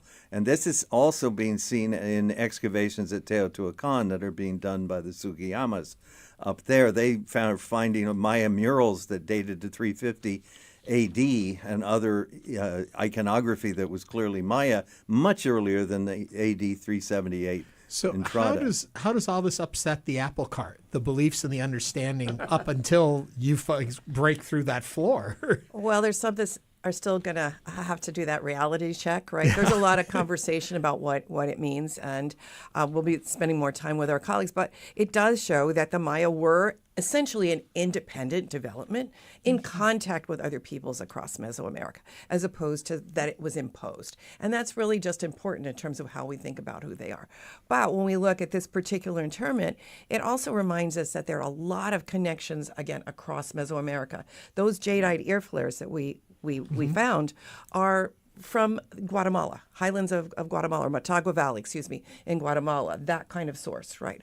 There are other materials. There's spondylus shell, spiny oyster, that also comes from the Pacific coast. So when you think about peoples at this point in time, you don't necessarily think about all of the trade connections and all of the kind of population movement that might go along with it. In a broader question, is our concept of earlier civilizations very vague and incorrect in the popular culture? Was there a lot more going on than we give credit for? Well, we have this strange model of simple to complex, and we're supposed to be the complex. Right. And we just sort of assume that everybody in the past was simple.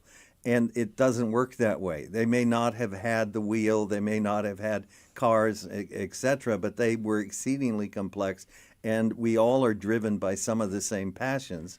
And it's pretty clear that these were trading partners that were moving back and forth. So are we wrong to assume then success discovery builds upon success and discovery, or does it ebb and flow through the period so that there are strongly advanced civilizations that then do fade and the human species has to rediscover these things, or is it passed on?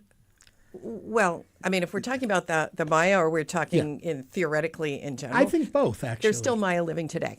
Right. So the Maya peoples didn't disappear. We often talk about, that the Maya are gone. They're not.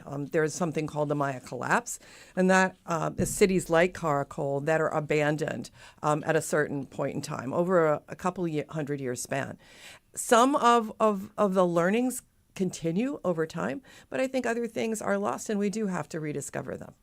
I think to your point, Ken Burns made that point, the documentary guy, that Washington and Jefferson, they were human beings. Right. And we often think of them as just these people, that wrote a declaration. And to your point, even in 350 AD, these people had real lives. Yes. They weren't just sort of people that were trying to build pyramids. No, and there's change over time throughout the Maya civilization. We can see this in archaeology. There's differences in development. There are differences in governance structures. each Maya site is in fact different. You can see that in the archaeological record, and that's not really reflected to a large extent in any of the books that we read.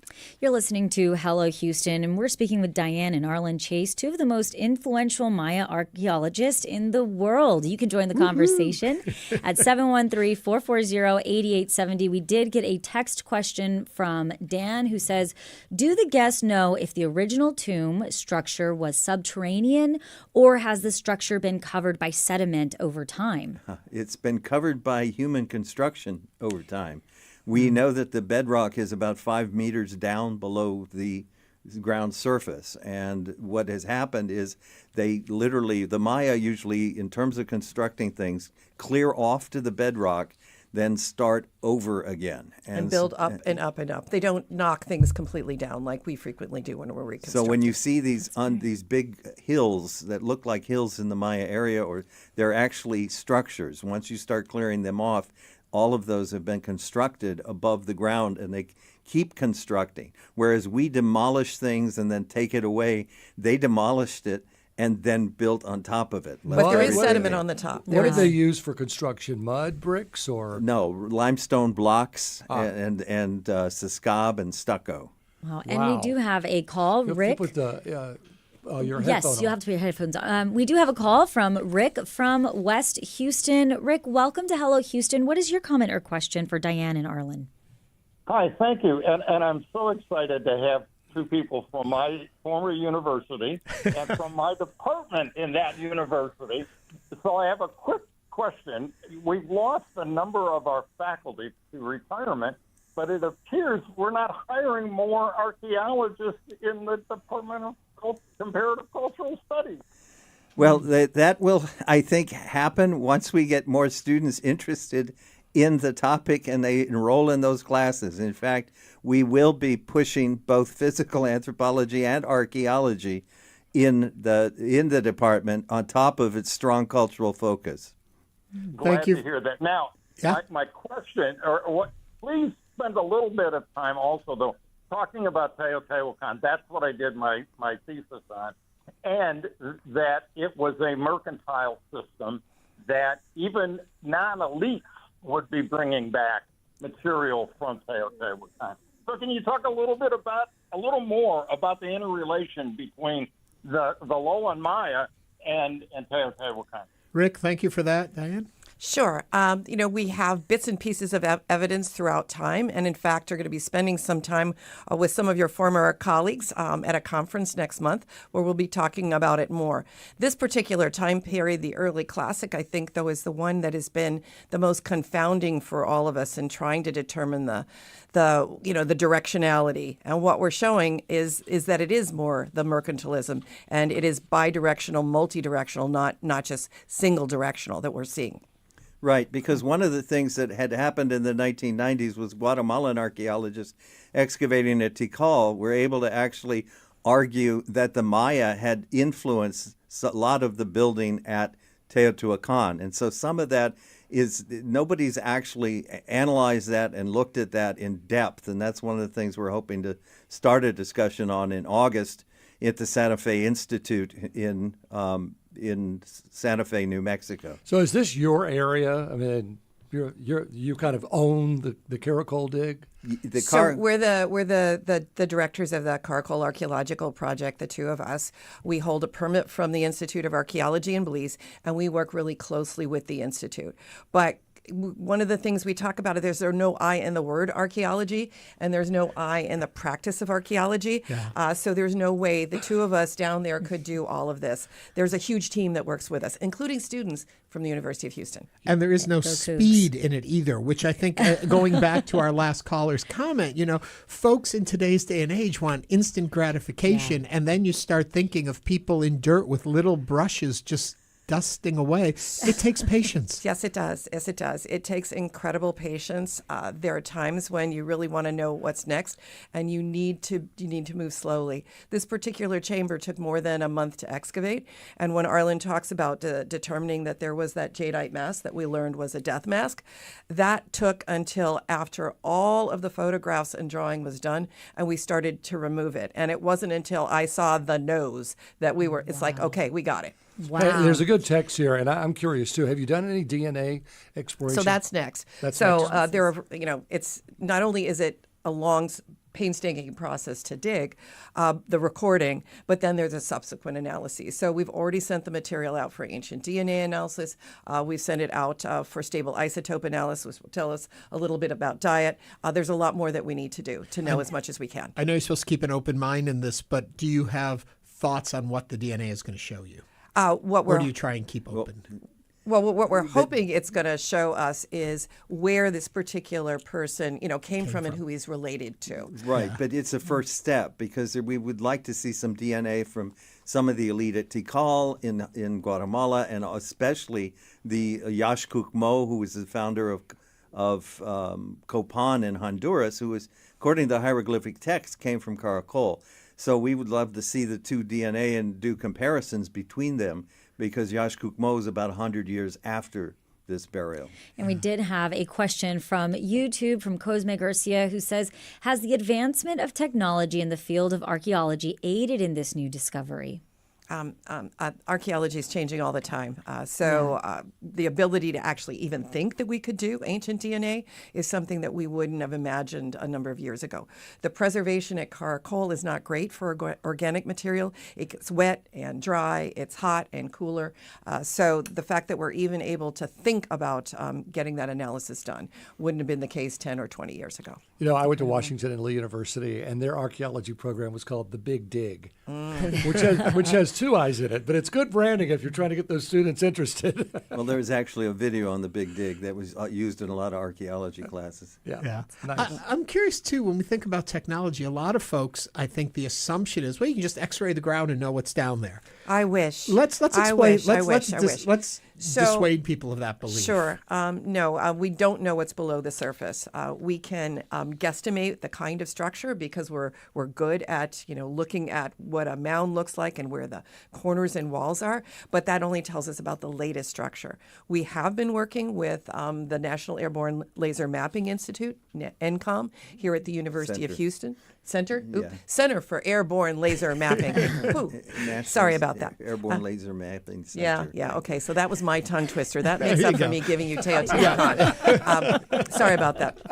They're here at the University of Houston, and they've been working on aerial mapping of the site. But what that does is only gives us what's at the surface level. You really have to be able to dig to find out what's below. I'm hoping at some point that there will be some technique that will be able to give us that subsurface information. But right now, nothing has We experimented with it in the 1990s with side scanning radar, and it didn't work at all. The problem is the limestone.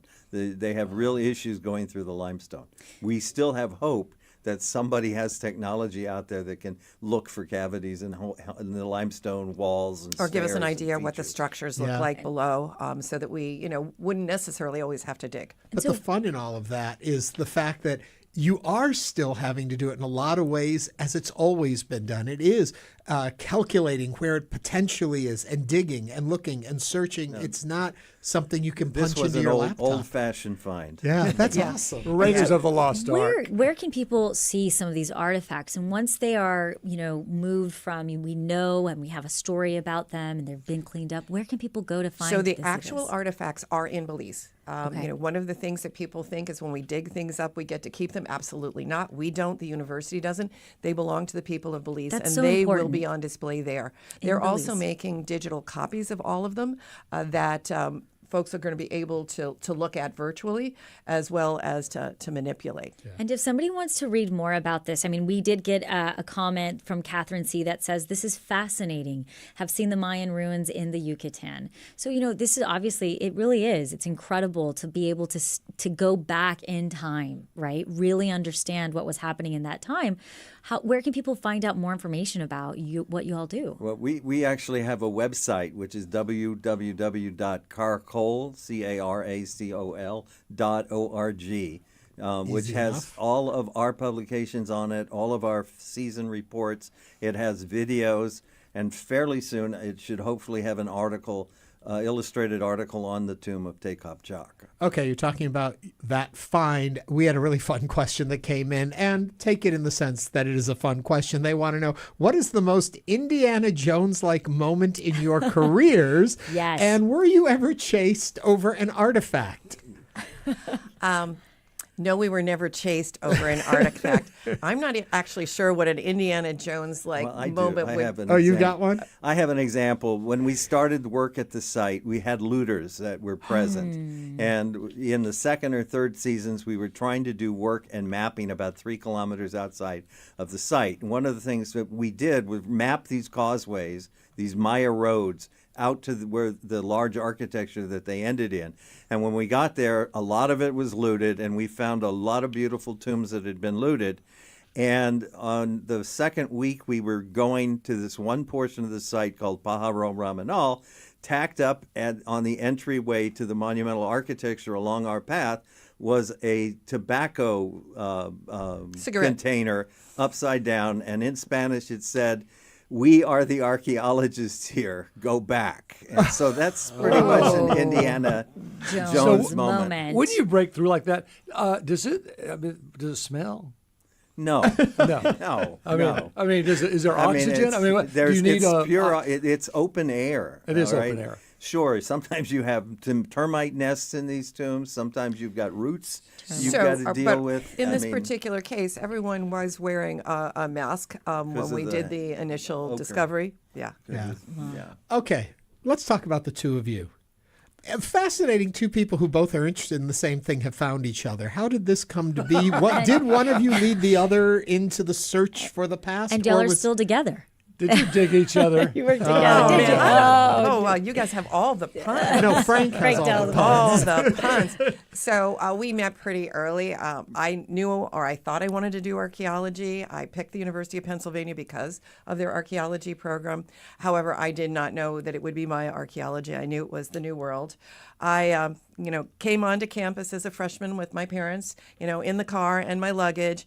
And the gentleman to my left was there to try and help all the women put their stuff in the dorm room. So he volunteered to help me unpack. So was both your passion this? As it evolved, was that a combined passion, or did one of you have to lead the other into it? No, I think it's pretty much a combined passion. I was a first-gen student, and my parents, of course, wanted me to become a doctor or a medical person, but my father said he fought in World War II, so I could do whatever the heck I wanted to do. That was why he had fought. And so I had a scholarship to a private boys' school in my senior year.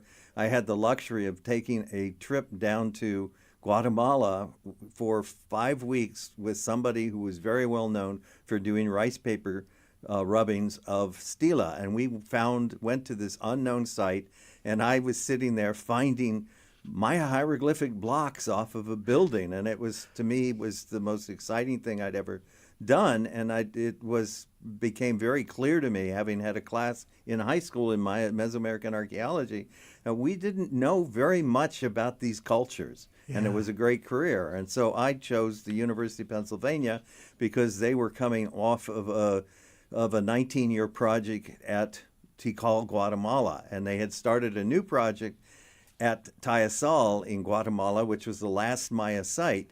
And I figured I'd be able to go on it since it only had 1 year. And the trick is most folks don't take undergraduate students on these projects, which is why to this day we always bring undergraduates with us because we believe it's a transformative experience. Wow. They're not necessarily all going to be archaeologists, but the experience itself we think is incredibly important. I know we're almost out of time, but I think a lesson anyone can learn in perseverance. Ever a point where you thought, enough? We're not going to find we just have to give up on these dreams. Mm-hmm. Or was it always just going? There's always something more, right? There's something more we want to know. And because we've been working at Caracol for so long, there are a lot of questions we can answer that I never thought we'd be able to answer or even ask the question. So. Normally, this is our current obsession day, but I think now we found a new one. Yeah, you're our current obsession. We're fascinated by this. Yes, you really are. What is it you still want to learn down there? Everything. That sums it up. You both asked questions, or all three of you asked questions before about, what do we not know about the past? What do we not know about the Maya? And we want to reconstruct as much as we can about what life was like at Caracol during the entire time span that it was occupied. And how did that place relate to the rest of the people in the world? Yeah. And we can use that. We barely touched the city, to tell you the truth, after 40 years.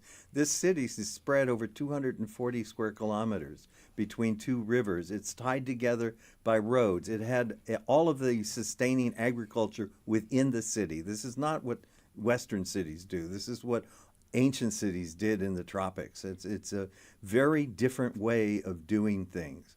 And all of our residential groups have these structures that were shrine buildings for the families that literally lived there.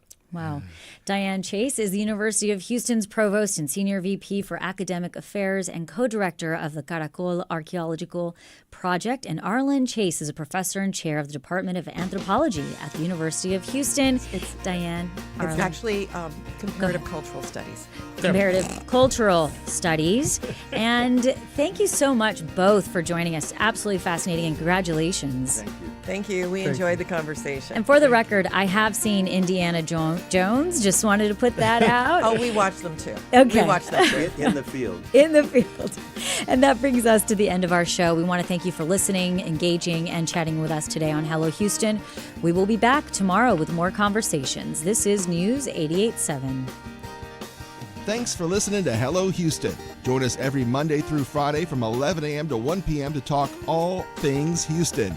The Hello Houston production team includes Garrett Bowman, William Menjivar, Jen Altide, Todd Holslander, and Jim Kovacic. For the latest in local news, subscribe to the Hello Houston daily newsletter at houstonpublicmedia.org. Hello Houston is a production of Houston Public Media. The opinions expressed by the guests of this program are solely their own and do not represent the views of management, staff, or underwriters of Houston Public Media. This is News 88.7.